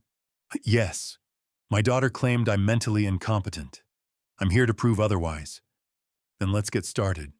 The next 2 hours were exhausting. Cognitive tests, remembering word lists, solving puzzles, drawing clock faces, memory assessments about my life, my family, current events, questions about my emotional state, my daily functioning, my decision-making processes. I answered everything clearly, honestly. Explained how I'd learned Farsi at 67. Described managing my finances, my home, my investments. Talked about Layla's passing and my grief without falling apart. At 6 p.m., Dr. Steinberg set down her clipboard and smiled. Mr. Whitfield, I can tell you now you are demonstrably competent. Your cognitive function is excellent. You scored 29 out of 30 on the mini mental state examination. Your memory is sharp, your reasoning clear, your judgment sound. There is absolutely no evidence of dementia, significant depression, or impaired capacity. Relief washed over me. Thank you. I'll have my written report to your attorney within 48 hours. Any guardianship claim based on incompetency is baseless. She walked me to the door. You're a remarkably sharp man for any age. Your daughter's claims are not only false, they're insulting. You have no idea how much that means. I texted Rebecca from the elevator. Evaluation done. Perfect results. Heading to car now. Her reply came instantly. Wonderful, be safe. Call when you're home. The parking garage was attached to the medical building, 6 levels of concrete dimly lit even in early evening. My car was on level 3 where I'd found a spot that afternoon. I took the elevator down, footsteps echoing on concrete as I walked toward my car. The garage was nearly empty at this hour, most offices closed at 5. A few scattered vehicles remained. Mine was parked in a corner spot near the stairwell, away from the main flow of traffic. I was 10 feet from my car, keys in hand, when I heard the engine. A dark van lurched from behind a concrete pillar, tires squealing, cutting off my path to the car. The side door slid open before it even stopped. 3 men jumped out. I recognized 2 of them immediately. Brandon, looking wild-eyed and desperate. The muscled fake paramedic from this morning, still wearing his neck tattoo like a brand. The third was a stranger, shaved head, thick neck, Eastern European features. He moved like violence was his profession. I tried to run, tried to scream, but they were on me in seconds. Brandon grabbed my left arm. The fake paramedic took my right. The stranger clamped a hand over my mouth, muffling the shout before it could echo through the garage. "Stop fighting," Brandon hissed in my ear. "We're not trying to hurt you. We just need you to cooperate." I thrashed, trying to break free, trying to make noise. My phone was in my pocket, the panic button, but my arms were pinned. "Hold him," the stranger said, accent thick. Russian, maybe Ukrainian. The fake paramedic twisted my arm behind my back, pain shooting through my shoulder. They dragged me toward the van, my feet scraping uselessly against concrete. "Marcus, please," Brandon was saying, voice cracking. "Just come with us. We'll sort this out. You'll be safe at Silver Pines. They'll take care of you." I managed to wrench my head free enough to gasp. "Help someone." The stranger's fist connected with my ribs, not hard enough to break anything, but hard enough to knock the wind out. I doubled over, gasping. They lifted me into the van, throwing me onto the metal floor. I tried to crawl toward the door, but the fake paramedic shoved me down, knee in my back. "Do it," Brandon said from outside. "Quick!" I felt hands on my arm rolling up my sleeve. A sharp sting needle piercing skin. No. I tried to fight to pull away, but the weight on my back was too much. Cold spread from the injection site, racing up my arm into my chest. My vision started to blur at the edges, sounds becoming muffled and distant. How long, someone asked. "But 10-15 minutes for full effect." The stranger's voice. "He'll be out cold for hours." The van door slammed shut. Engine roared.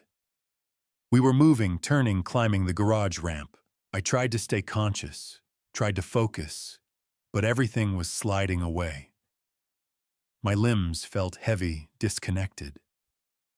I couldn't lift my head.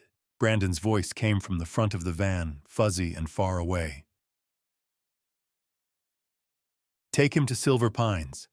Dr. Sullivan's waiting. We'll forge the admission paperwork tonight, and by morning the guardianship will be approved. Once he's legally committed, it's done. We'll have control. And the money," the stranger's voice. "We aren't accessible within 24 hours once guardianship is official. You'll get your payment." I wanted to protest, to fight to reach my phone and hit the panic button, but my body wouldn't obey anymore. The drug was pulling me down into darkness, drowning me in chemical unconsciousness. My last coherent thought was of Layla. "I'm sorry. I tried. I tried to be ready, to be strong, to fight like you taught me. But they got me anyway. Then nothing. Just darkness rushing in, swallowing everything." The van drove through evening traffic, heading northwest toward Silver Pines Assisted Living, carrying an unconscious 67-year-old man whose only crime was having money his daughter needed, and a conscience she didn't. Inside, Marcus Whitfield lay crumpled on the metal floor, breathing shallow, unaware of anything except the chemical dreamlessness pulling him deeper into void. His phone was still in his pocket, the panic button unactivated. No one knew where he was, and by the time anyone realized he was missing, it might already be too late. Consciousness returned slowly, like surfacing from deep water. I opened my eyes to unfamiliar white ceiling tiles, fluorescent lights humming overhead. For a confused moment, I didn't know where I was. Hospital, no, the smell was wrong. Institutional disinfectant, but different. Heavier. Then memory crashed back. The parking garage. 3 men. Brandon's desperate face. The needle piercing my arm. Darkness. I sat up fast, too fast. The room spun. I gripped the edge of the bed, waiting for equilibrium to return. The room was small, sterile. White walls, linoleum floor, a single bed bolted to the wall. A narrow window set high, covered with bars. The door had no interior handle, just a smooth surface with a small window at eye level. I was locked in. I checked my watch, still on my wrist, surprisingly. 9:47 p.m. May 3rd. I'd been unconscious for hours. My phone was gone, pockets empty. Even my wallet was missing. I stood on shaking legs and tried the door. Locked solid. I pressed my face to the small window, seeing a hallway beyond. Institutional beige walls, handrails, distant nurses' station. This wasn't a hospital. This was exactly what Victoria and Brandon had threatened. Silver Pines Assisted Living. The memory care unit specifically designed to keep people from leaving. I pounded on the door. "Hello, someone help me. I'm being held against my will." No response. I pounded harder, shouting until my throat was raw. Finally, footsteps. A woman appeared in the window, middle-aged, stern-faced nurse's scrubs. She unlocked the door and entered, closing it quickly behind her. Her name badge read, Linda Marsh, RN. "Mr. Whitfield, you need to calm down. You're disturbing other residents. I'm being held prisoner. This is kidnapping. I demand to call my lawyer." "You're not being held prisoner. You're here for your own safety. Your daughter signed the admission paperwork. You were brought in this evening under medical emergency provisions." That's a lie. I was grabbed in a parking garage and drugged. I was kidnapped. Linda's expression didn't change, cold and detached. "Mr. Whitfield, you're confused. That's why you're here. Dr. Sullivan will evaluate you tomorrow morning and determine appropriate treatment." "I'm not confused. I know exactly what's happening. Victoria and Brandon are trying to... Your daughter loves you very much. She's doing what's best." Linda pulled a syringe from her pocket. "This will help you rest." I backed away. "No, I refuse treatment. I'm not taking anything. It's not optional. Doctor's orders for agitation." She stepped forward. I said no. You can't force medication on someone against their will. That's illegal. She grabbed my arm with surprising strength. I tried to pull away, but she was practiced at this. Twisted my wrist, forced my arm straight. The needle pierced skin before I could react. "This is assault," I gasped. "I'll have your license." "You'll do nothing. By morning you'll be legally committed. Now lie down before you fall down." She left, locking the door behind her. I sat on the bed, feeling the drug spread through my system. Heaviness in my limbs, fog creeping into my thoughts. I fought it, tried to stay alert, but the medication was too strong. The last thing I remembered was lying back, the ceiling tiles blurring above me. Then dreams. Layla walking through a garden, sunlight in her dark hair. The scent of jasmine so real I could almost touch it. Her voice reading Farsi poetry, melodic and sad. She turned, reached for me, whispered something I couldn't quite hear. I woke to pale dawn light filtering through the barred window. 6 a.m., May 4th. Brandon's deadline day. The door opened. A man entered, tall, silver-haired, expensive suit. He radiated false warmth, the practiced charm of someone skilled at manipulation. Dr. Raymond Sullivan, finally meeting him face to face. "Good morning, Marcus." He sat in the room's only chair, clipboard balanced on his knee. "How are we feeling today?" "Drugged, held against my will, like a kidnapping victim."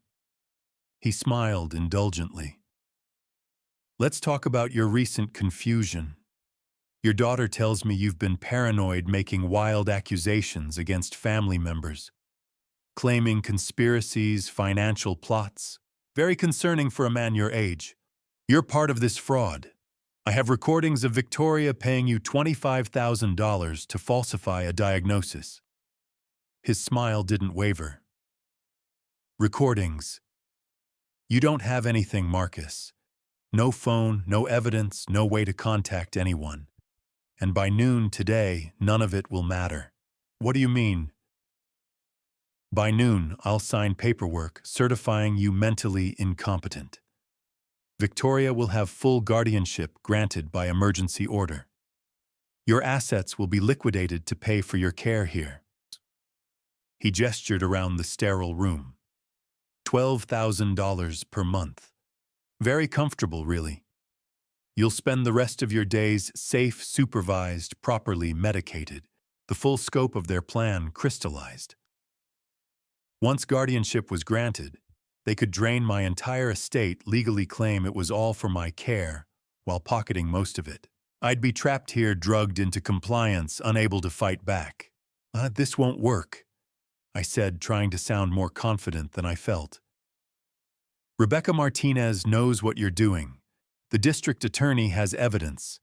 You'll go to prison. Will I? You're a confused old man making accusations no one will believe. I'm a licensed physician with a spotless record. Well, mostly spotless.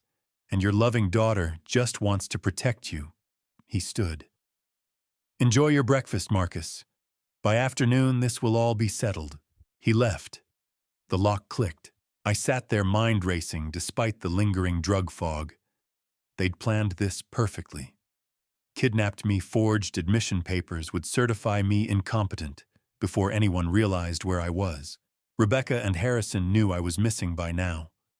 My car abandoned in the garage, appointment missed.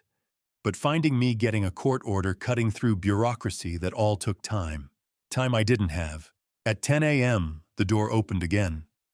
I expected another forced medication, more fake medical procedures. Instead, Reza Amiri walked in. I almost didn't believe it. He looked nervous, glancing at the nurse who'd escorted him. 15 minutes, she said sternly. Supervised visit only. Reza nodded and approached my bed. His voice was cheerful, too loud. Uncle Marcus, I'm so glad I found you. The family's been so worried. Uncle, I stared at him, confused, then understood. He'd claimed to be family to get access. He sat beside the bed, still speaking English for the nurse's benefit. How are you feeling? Everyone sends their love. Then his voice dropped, switching to Farsi, barely a whisper. Rebecca and the police know you're here. They're getting a court order to remove you. Judge is reviewing it now. Hold on. Relief crashed through me so hard I almost cried. Still in Farsi. They took your phone. I brought you something. He pulled a book from his jacket, a worn copy of Rumi's poetry in Farsi and English. For comfort. Your wife loved this book. He handed it to me, pressing it into my hands with more force than necessary. The book was heavy. Heavier than it should be. Thank you, I said in Farsi, catching on. Read it, he said meaningfully. It will bring you peace. The nurse called time. All right, that's 15 minutes. Reza stood, squeezed my shoulder. In English, stay strong, uncle. We'll get you home soon. He left. The door locked again. I waited 5 minutes, listening for footsteps. Then carefully opened the Rumi book. Hollowed out inside, nestled in a carved space among the pages, was a small smartphone. Fully charged. I almost laughed with relief. Brilliant Reza had smuggled me a lifeline. I powered it on, keeping the volume muted. No service, they probably had signal blockers. But it had Wi-Fi capability. I navigated carefully to settings, found an unsecured guest network. Connected.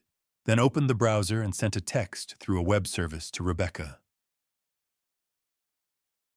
Inside Silver Pines Room 3B memory unit. Sullivan certifying me incompetent by noon. Hurry. Send. The message went through. I powered down the phone, hid it back in the book, and waited. Somewhere out there, Rebecca was getting my message. The police were working. The law was grinding forward. All I had to do was survive until they arrived. Hours crawled past after Reza left. I sat on the bed, Rumi's poetry book in my lap, hidden phone nestled inside. The text I'd sent at 10 a.m., inside Silver Pine's room, 3B memory unit. Sullivan certifying me incompetent by noon. Hurry. I had gone through. But I'd received no response. Maybe the signal was too weak. Maybe Rebecca hadn't gotten it. Maybe they couldn't act fast enough. By noon, Linda returned with lunch on a tray, institutional food, bland and gray. She watched me eat, ensuring I swallowed every bite, checking for hidden pills or weapons. I ate mechanically, tasting nothing. Dr. Sullivan completed your paperwork, she said conversationally. You're officially diagnosed with moderate dementia and acute paranoia. Your daughter will be so relieved you're getting proper care. I didn't respond. Arguing with her was pointless. She left, locking the door. 1 p.m. passed, then 1:30. The phone hidden in the book felt like a loaded gun, dangerous to use, but my only weapon. At 2 p.m., I heard Linda's voice in the hallway. I'm taking my lunch break. Call if there's any agitation. Footsteps faded. I waited 5 minutes, then carefully retrieved the phone, still connected to Wi-Fi. This time, instead of texting, I called Detective Martinez directly. Voice would be faster, clearer. She answered on the first ring. Marcus, is this you? Yes, I whispered. I'm still at Silver Pines, locked in. We know. We've been tracking you since yesterday evening. What, how? Your watch. The smartwatch Layla gave you for your birthday 2 years ago, it has a built-in GPS tracker for health monitoring. You never turned it off. When Linda Marsh took your phone, she didn't think to check the watch. We've known your exact location the entire time. Relief flooded through me so powerfully, I almost dropped the phone. Why haven't you come? We needed a court order. You were technically admitted by a family member with a doctor's authorization. Getting you out required legal process. Rebecca filed an emergency habeas corpus petition an hour ago. Judge Morrison just issued the order for your immediate release and police escort. We're 10 minutes away. Yeah, Sullivan certified me incompetent. Victoria has guardianship. Not anymore. The judge reviewed all our evidence, the recordings, the embezzlement, the fake ambulance, everything. She voided the guardianship, issued arrest warrants, and ordered your immediate release. Hold tight. We're almost there. Shouting erupted in the hallway outside my room. Loud, angry voices. Dr. Sullivan. You can't just barge in here. This is a medical facility. I'm the supervising physician. No one enters this unit without my authorization. Detective Martinez, her voice cutting through like steel. Boston Police Department. We have a court order for the immediate release of Marcus Whitfield and arrest warrants for you and Linda Marsh. Open this door now or we breach it. I'll have your badges. This is harassment of medical professionals. You have 3 seconds. 1, 2, the lock on my door clicked. It swung open. Detective Martinez stood there flanked by 2 uniformed officers. She looked at me sitting on the bed and her expression softened. Mr. Whitfield, you're safe now. Let's get you out of here. I stood on shaky legs. She steadied me with one hand. In the hallway, Dr. Sullivan stood with hands raised, face red with rage. Another officer was already pulling handcuffs from his belt. Dr. Raymond Sullivan. Detective Martinez said formally, "You're under arrest for kidnapping, elder abuse, fraud, conspiracy, and unlawful medical confinement." She nodded to the officer who cuffed Sullivan's hands behind his back. "Why, this is outrageous. I'm a physician. You can't..." "You're a conspirator in a felony kidnapping. You falsified medical documents, accepted bribes, and imprisoned a mentally competent man against his will." She turned to another officer. "Read him his rights." Linda Marsh appeared from the nurse's station, saw the police, and froze. Linda Marsh. Another officer said, approaching with handcuffs. "You're also under arrest as an accessory to kidnapping and elder abuse. I was following doctor's orders." She protested weakly. "I didn't know. You forcibly medicated a patient who explicitly refused treatment. You knew exactly what you were doing. The cuffs clicked shut. Detective Martinez turned back to me. Can you walk? Yes, I'm okay. Let's go. She led me down the hallway past the nurses' station, where staff stood frozen in shock through double doors into the main facility. Other officers were moving through Silver Pines, securing the scene, interviewing witnesses. We reached the lobby. That's where I saw them.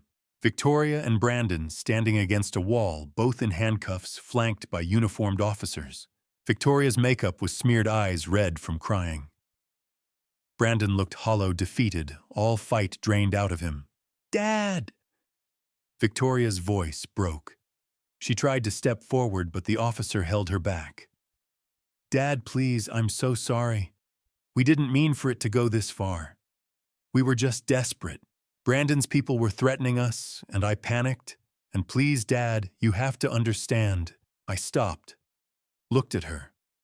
My daughter, who'd pressured her dying mother, who'd stolen from me, who'd had me kidnapped and imprisoned, who'd tried to erase my life for money. Part of me wanted to respond, to accept the apology, to believe there was still something salvageable. But I thought about Layla's warnings, about her diary, about how she'd seen this coming and tried to protect me. I walked past Victoria without saying a word. Dad, please. Her voice cracked into sobs behind me. I didn't look back. Outside afternoon sun hit my face, warm and real. A police cruiser was parked at the entrance, and standing beside it, phone in hand, face flooded with relief, Rebecca. She ran forward and hugged me, professional composure breaking. Thank God. Thank God you're okay. I'm okay. I managed, voice rough. You got my text. Now got it, and moved heaven and earth. Judge Morrison reviewed everything in 30 minutes and signed the orders. We had officers mobilized within an hour. She pulled back, studying my face. Did they hurt you? Forced sedation twice. Some bruising from the kidnapping. Nothing permanent. Her jaw tightened. We're taking you to Mass General for evaluation. We need documentation of everything they did, the forced medication, the confinement, all of it. It strengthens the case. What happens now to them? Victoria and Brandon are being transported to central booking. They'll be arraigned tomorrow morning on kidnapping, conspiracy, embezzlement, fraud, multiple felonies. Sullivan and Marsh are going to the same place. The district attorney is throwing the book at all of them. Detective Martinez joined us. Mr. Whitfield, I apologize. We should have had better security on you. You found me. That's what matters. The watch GPS was smart. Layla must have set that up, the health monitoring, the tracking. It's like she knew. She always knew, I said quietly. They drove me to Massachusetts General Hospital. The next 3 hours were medical examinations, blood work to test for sedatives, documentation of injection sites, photographs of bruising on my arms where they'd grabbed me. The doctors were thorough, gentle, clearly aware this was evidence collection, as much as medical care. By 8 p.m., I was cleared to leave with instructions to rest and follow up with my primary care physician. A police officer drove me home. The house looked exactly as I'd left it 30 hours ago, but it felt like years. Inside, I locked every door, checked every window, and finally allowed myself to collapse on the couch. My phone buzzed. Messages from Harrison, from Parisa, from Kareem, from people I'd come to know through Layla's legacy. All asking if I was okay, offering support. I replied to each one briefly, I'm safe, thank you. Then I opened a new message to Danny, my son who'd been protected from all this chaos, who still believed our family was intact. I'm okay, come see me tomorrow. There's a lot to tell you. His response came within seconds. On my way now, Dad. I love you. I set the phone down, exhaustion finally hitting. Tomorrow I would see Danny. Tomorrow I would begin processing everything that had happened. Tomorrow the legal machinery would continue grinding arraignments, hearings, trials. But tonight I was home. I was safe. I was free. And Layla's protections, her diary, her evidence, her community. Even the GPS tracker in a watch I'd worn without thinking had saved me one final time. The morning of October 14th, 2024 arrived cold and bright. I stood on the granite steps of the Suffolk County Superior Court, clutching the iron railing, and watched a river of strangers flow past lawyers in tailored suits, journalists with cameras, curious onlookers drawn by the headlines. My hands trembled not from the chill, but from the weight of what lay ahead. 5 months had passed since the rescue, 5 months of depositions, interviews, sleepless nights, replaying every moment of betrayal. Today, the truth would be spoken aloud in a court of law. Rebecca Martinez walked beside me, her hand resting lightly on my shoulder. She had become more than my attorney. She was my anchor. "You ready?" she asked quietly. I nodded, though my throat felt tight. Behind us, Harrison Drake adjusted his tie, his expression calm and professional. Detective Sarah Martinez spoke into her phone, coordinating security. Tom Garcia, my gardener and unexpected ally, waited near the entrance, offering a reassuring nod. Even Parisa Ahmadi had come, representing the Iranian Cultural Center, to witness justice for Layla's memory. We passed through the metal detectors and climbed the marble staircase to courtroom 9C. The room was vast, paneled in dark wood, with rows of oak benches and tall windows that let in sharp autumn light. The Massachusetts state seal hung above the judge's bench, solemn and commanding. I took my seat in the front row, directly behind the prosecution table, and scanned the room. To my left sat the jury box, 8 women, 4 men, their faces neutral, notebooks ready. To my right, the defense table, Victoria Brandon Drive, Raymond Sullivan, nurse Linda Marsh, and a broad-shouldered man I recognized from police photos as Gregor Volkov, the hired muscle who had injected me in that parking garage. Victoria wore a navy dress, her hair pulled back, her eyes red-rimmed. She glanced at me once, then looked away. Brandon sat rigid, his jaw clenched, fingers drumming the table. "Doctor," Sullivan whispered to his attorney, Martin Cross, a silver-haired man in his 60s, known for defending white-collar criminals. Linda Marsh stared straight ahead, expressionless. Gregor Volkov slouched in his chair, arms crossed, a sneer on his face. At 9 o'clock sharp, the bailiff called, "All rise." We stood as Judge Patricia Harmon entered, a woman in her late 50s with steel-gray hair and a reputation for fairness tempered by impatience for theatrics. She took her seat, surveyed the room, and said, "Be seated. This court is now in session. Commonwealth of Massachusetts versus Victoria Whitfield Morrison and co-defendants. Counsel, are you ready to proceed?" Deputy District Attorney Claudia Reyes stood. She was 42, with dark hair swept into a bun, sharp eyes, and a voice that carried authority without needing volume. "The Commonwealth is ready, Your Honor." Martin Cross rose smoothly. "The defense is ready, Your Honor." Judge Harmon nodded. "Ms. Reyes, your opening statement." Claudia Reyes stepped forward, positioning herself so the jury could see her clearly. She spoke without notes, her tone measured but forceful. "Ladies and gentlemen of the jury, this case is about greed, betrayal, and the systematic destruction of an elderly man's autonomy. The defendants, Victoria Whitfield Morrison, her husband Brandon Morrison, Dr. Raymond Sullivan, Nurse Linda Marsh, and Gregor Volkov, engaged in a months-long conspiracy to seize control of an $8 million estate by falsely declaring Marcus Whitfield, a 67-year-old retired architect, mentally incompetent. They fabricated medical records, bribed a physician, forged legal documents, and ultimately kidnapped Mr. Whitfield, holding him against his will in a locked memory care facility where he was sedated without consent. She paused, letting the words settle. "The evidence will show that this was not a family dispute or a misunderstanding. This was a calculated crime. Victoria Whitfield Morrison embezzled $250,000 from her law firm's client trust accounts to cover her husband's $850,000 gambling debt. When her scheme unraveled, she turned to her father's wealth. She pressured her dying mother, Layla Whitfield, to coerce Marcus into signing over assets. When Layla refused and instead revised her will to protect her husband, Victoria escalated. She recruited Dr. Sullivan to write a fraudulent psychiatric evaluation. She hired Gregor Volkov to abduct Marcus from a parking garage.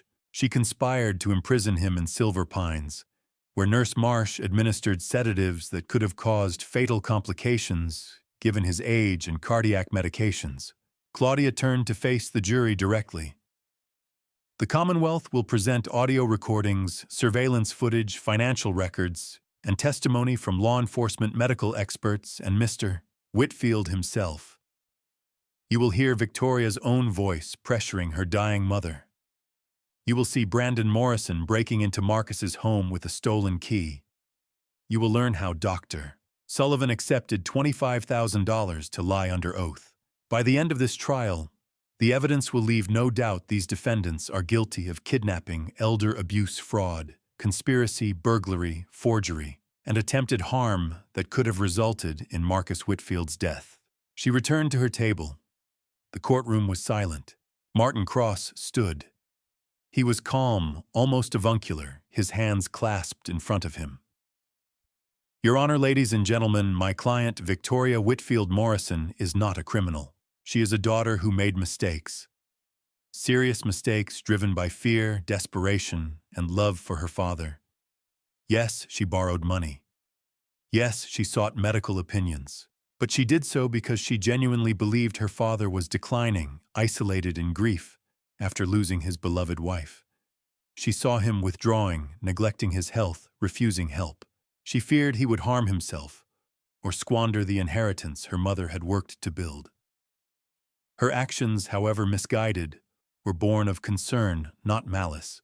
We ask that you listen carefully, weigh the evidence fairly, and recognize the difference between a crime and a tragic family conflict. Judge Harmon thanked counsel and instructed Miss Reyes to call her first witness. The Commonwealth calls Detective Sarah Martinez. Detective Martinez took the stand, was sworn in, and settled into the witness chair. Claudia Reyes walked her through the investigation, the emergency call from Marcus on May 4th, the GPS tracker in Layla's watch that led police to Silver Pines, the arrest of the conspirators, and the recovery of 2 USB drives containing audio and video evidence. She described the recordings, Victoria pressuring Layla Brandon discussing the guardianship scheme, and submitted them as exhibits. Martin Cross objected twice, arguing relevance and hearsay, but Judge Harmon overruled both motions. Next came Harrison Drake.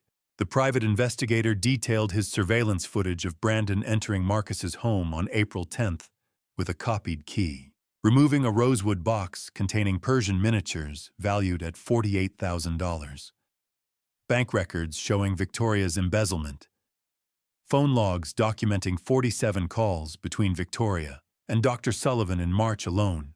The defense tried to discredit him, suggesting he had been paid to fabricate evidence, but Harrison remained unshaken, citing timestamps, metadata, and corroborating police reports.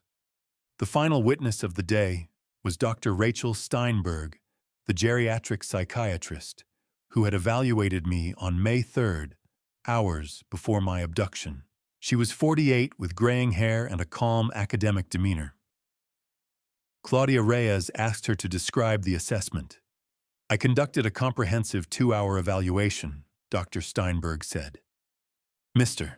Whitfield scored 29 out of 30 on the mini mental state examination, well above the threshold for cognitive impairment. His memory, reasoning, language skills, and decision-making capacity were all intact. There was no evidence of dementia, depression, or any condition that would justify guardianship. Martin Cross stood for cross-examination.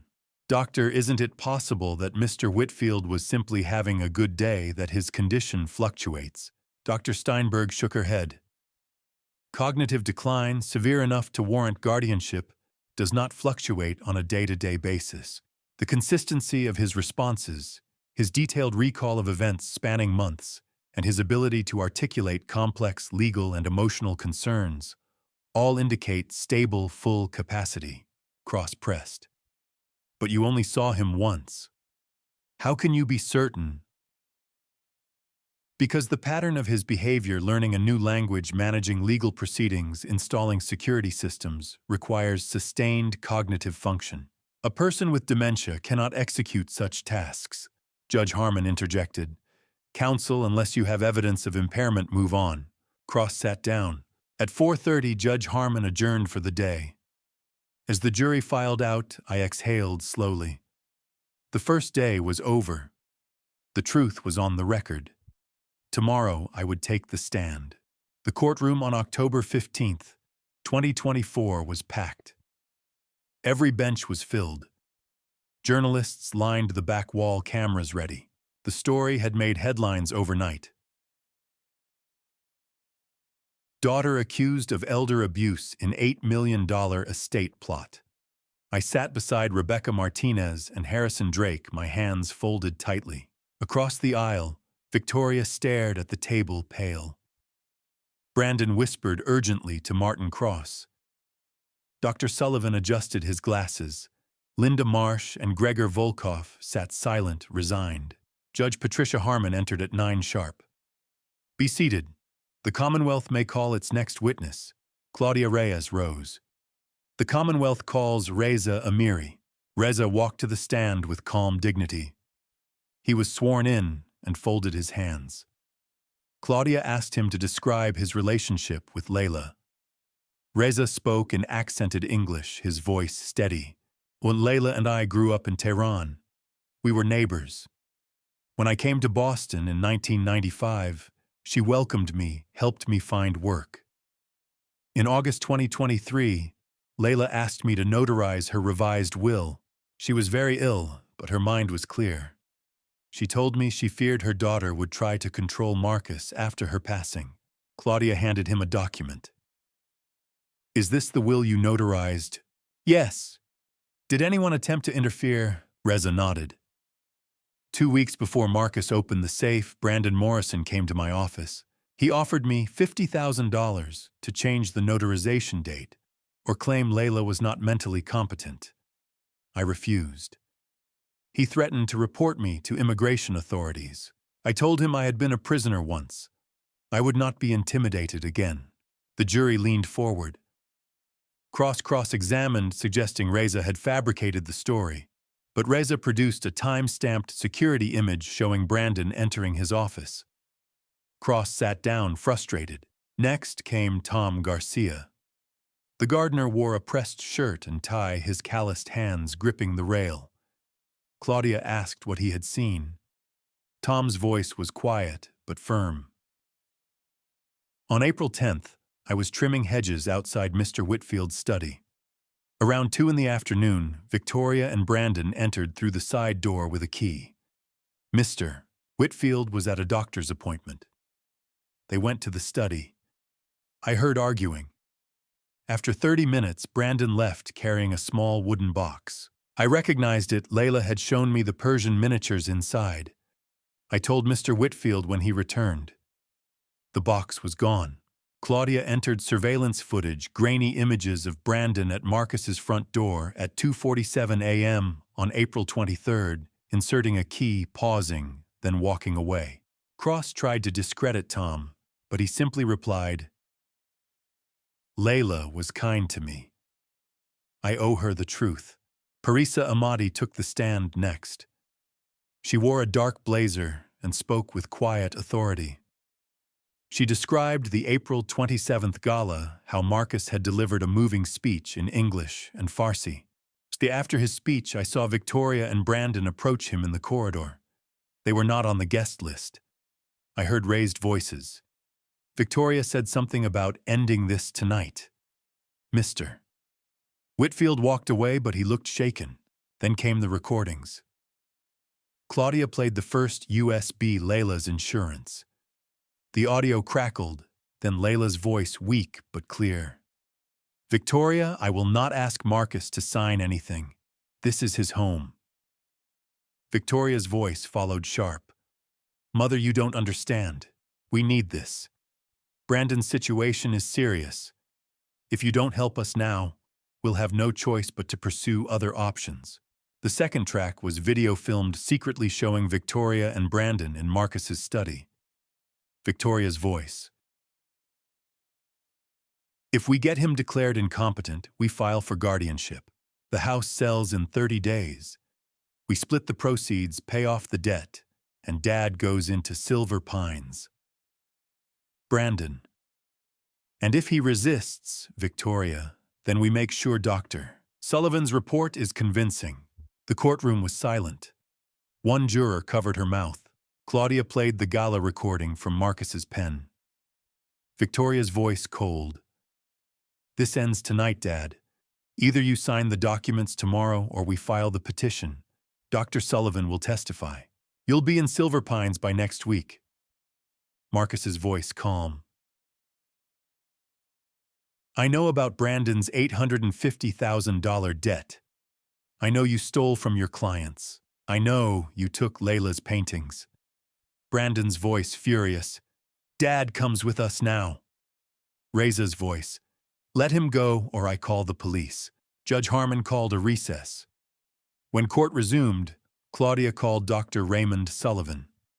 He had agreed to testify in exchange for a reduced sentence. Pale and drawn, he admitted everything. Victoria Whitfield Morrison paid me $25,000 to write a psychiatric evaluation diagnosing Marcus Whitfield with early-stage dementia. I never examined him. I fabricated the report based on a phone conversation. I knew it was wrong, but I had debts. Cross declined to cross-examine. Finally, Claudia called me. I walked to the witness stand and swore to tell the truth. My voice felt small, but I forced myself to speak clearly. Claudia asked me to describe my marriage to Layla. I told them about meeting her in 1982, our 41 years together. Her courage in leaving Iran, her love for art and language.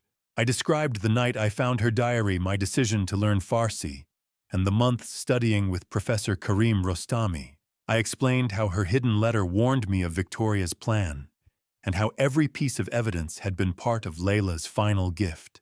Claudia handed me Layla's diary. Can you read this passage aloud in Farsi and English? I opened to the marked page, my hands trembling. I read slowly in Farsi, then translated. I fear my daughter has lost her way. I leave everything to Marcus, trusting he will honor our legacy and protect what we built together. Several jurors wiped their eyes. I looked at Victoria. Her face was streaked with tears. I spoke directly to her. You were my daughter. Your mother and I gave you everything, but you chose greed over love. I forgive you, but I will never forget. Victoria sobbed openly. Martin Cross whispered to her, then stood. The defense rests, Your Honor. We will not call Ms. Whitfield Morrison to testify. Closing arguments were brief. Claudia summarized the conspiracy, the evidence, the betrayal.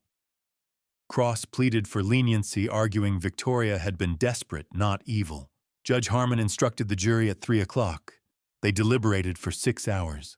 At 9:15 on the evening of October 16, 2024, the jury returned. The foreman stood.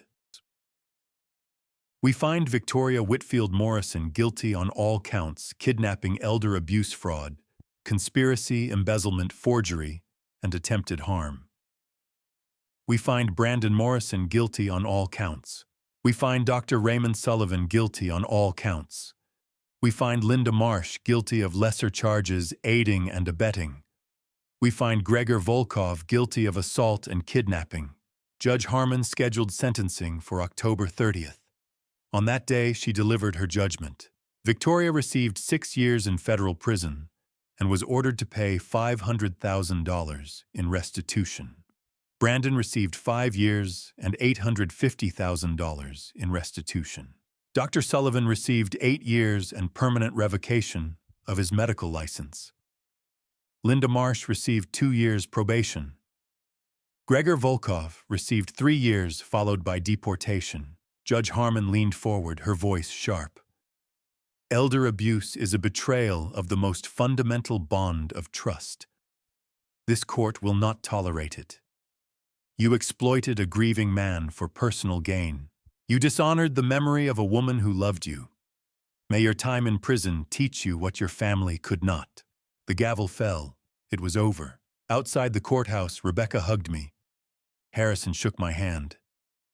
Tom, Parisa, and Reza surrounded me, offering quiet congratulations. The autumn air was cold and clean. I looked up at the darkening sky and whispered, "Thank you, Layla. You saved me one last time." September 20th, 2025 arrived warm and golden. I stood on the brick steps of a restored Victorian mansion in Cambridge, Massachusetts, and felt the weight of 11 months dissolve into something lighter, hope, perhaps, or purpose. The building had been abandoned when I bought it. Its windows bordered its garden, overgrown. Now it gleamed with fresh paint, Persian tilework framing the entrance, and a bronze plaque beside the door. The Layla Hosseini Whitfield Cultural Center.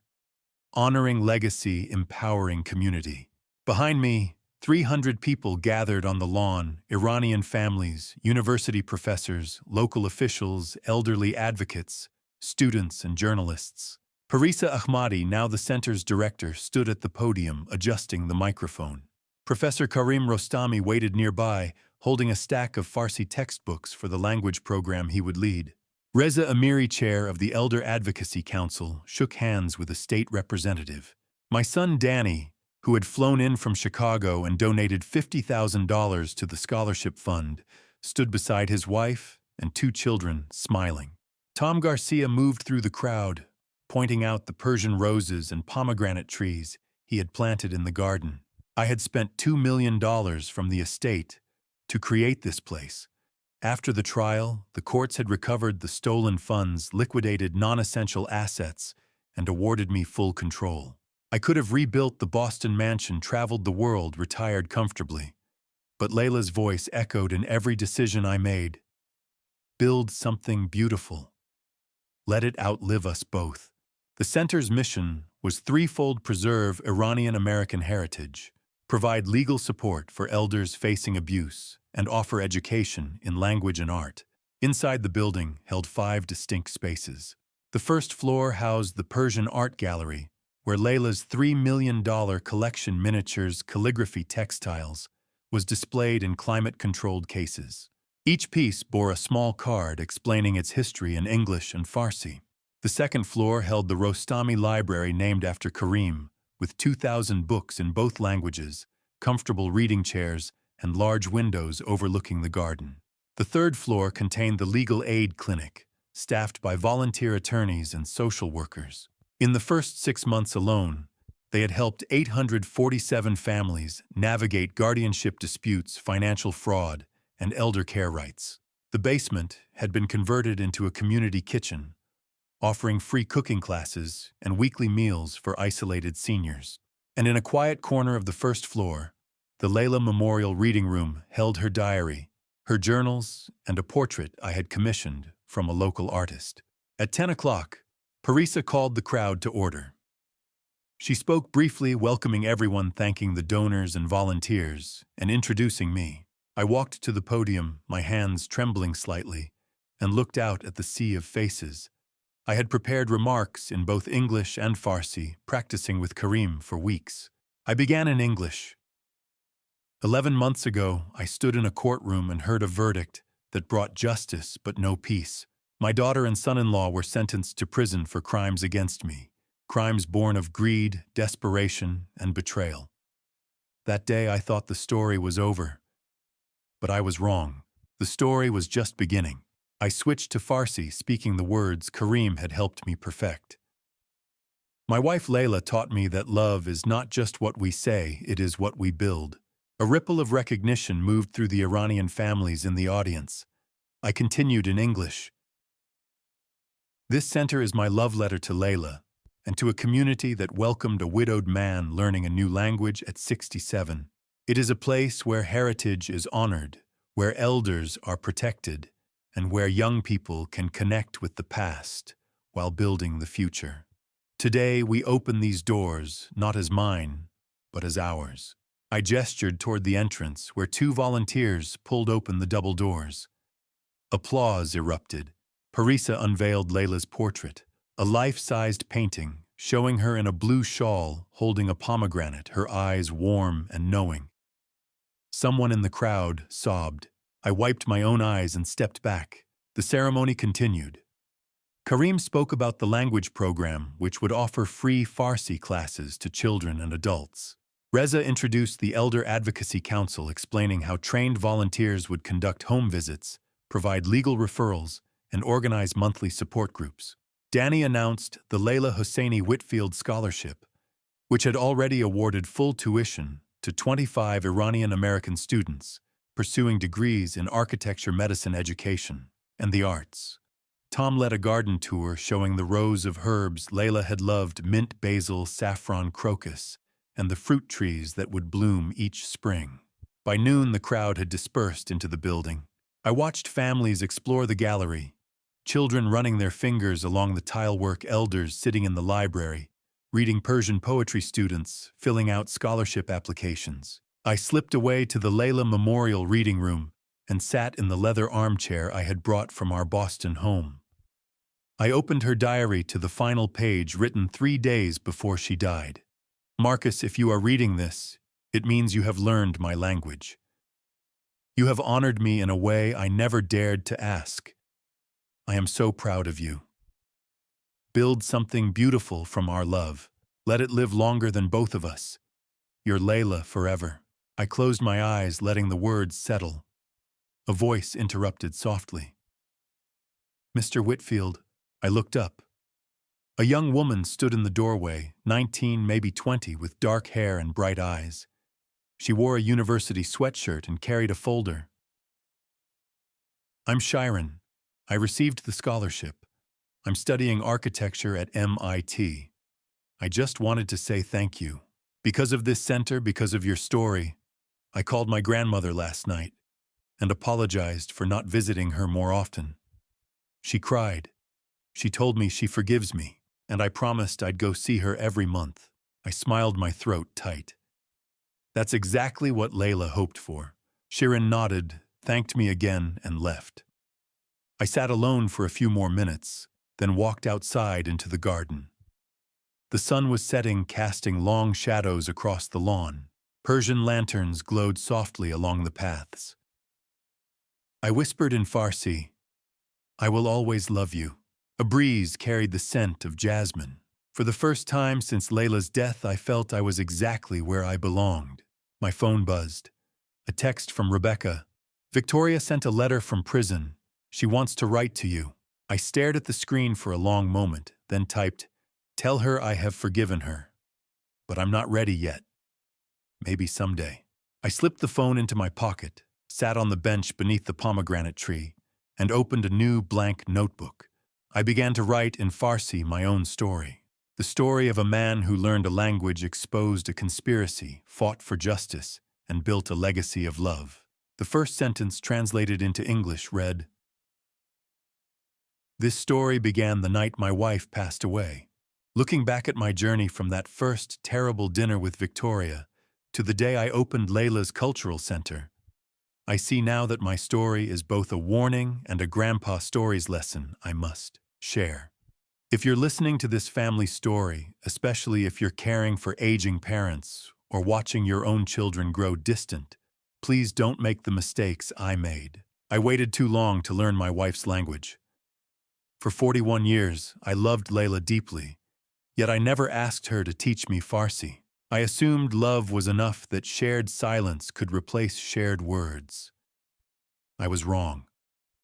That negligence, that comfortable ignorance left me vulnerable when grief struck. If I had learned her language while she lived, perhaps I would have seen the warning signs in Victoria earlier. Perhaps Layla wouldn't have felt so alone that she had to hide her fears in a diary I couldn't read. Don't be like me. Don't wait until loss forces you to bridge the gap. If someone you love speaks another language, learn it now, not perfectly, but earnestly. Ask questions. Show curiosity. Honor their heritage while they can still witness your effort. That small act of humility can save you from isolation, manipulation, and regret. This grandpa story's tale also taught me that elder abuse hides in plain sight, wearing the mask of concern. Victoria didn't wake up one day evil. She made small compromises, borrowing money, hiding debts, rationalizing control, until the lies became a conspiracy. Families must talk openly about finances, create transparent legal plans, and never let shame prevent honest conversation. And to my fellow elders, if someone pressures you to sign documents, moves to control your assets, or isolates you from support, speak up immediately. God gave us voices for a reason. Use them before silence becomes complicity in your own harm. I forgave Victoria, but forgiveness doesn't mean forgetting. The Lord teaches us to show mercy, yet mercy without accountability enables future harm. My daughter is serving her sentence, and I pray daily that prison reforms her heart. But I also know that protecting myself, installing cameras, hiring investigators, building evidence was not paranoia. It was survival. Family story endings aren't always happy, and sometimes love means setting boundaries that hurt. The cultural center stands as my answer to betrayal, transform pain into purpose. Layla left me tools, her diary, her recordings, her will not for revenge but for redemption. 847 families have found help there, because I chose construction over bitterness. That's the family story I want my grandchildren to inherit, not the courtroom drama or the prison sentences. If my grandpa's stories teach you anything, let it be this. Learn the languages of those you love. Guard your autonomy fiercely, but not cynically.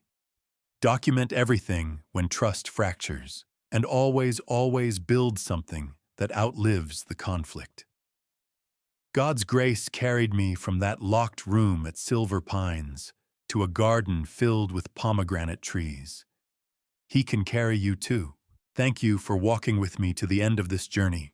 I'd love to hear your thoughts. Drop a comment below, sharing what you would do if you found yourself in Marcus's situation, facing betrayal from your own family. Your perspective truly matters to me.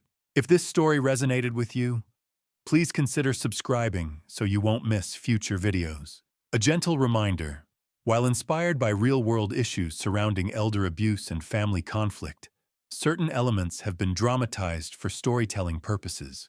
If this content isn't your preference, feel free to explore other videos that better match your interests.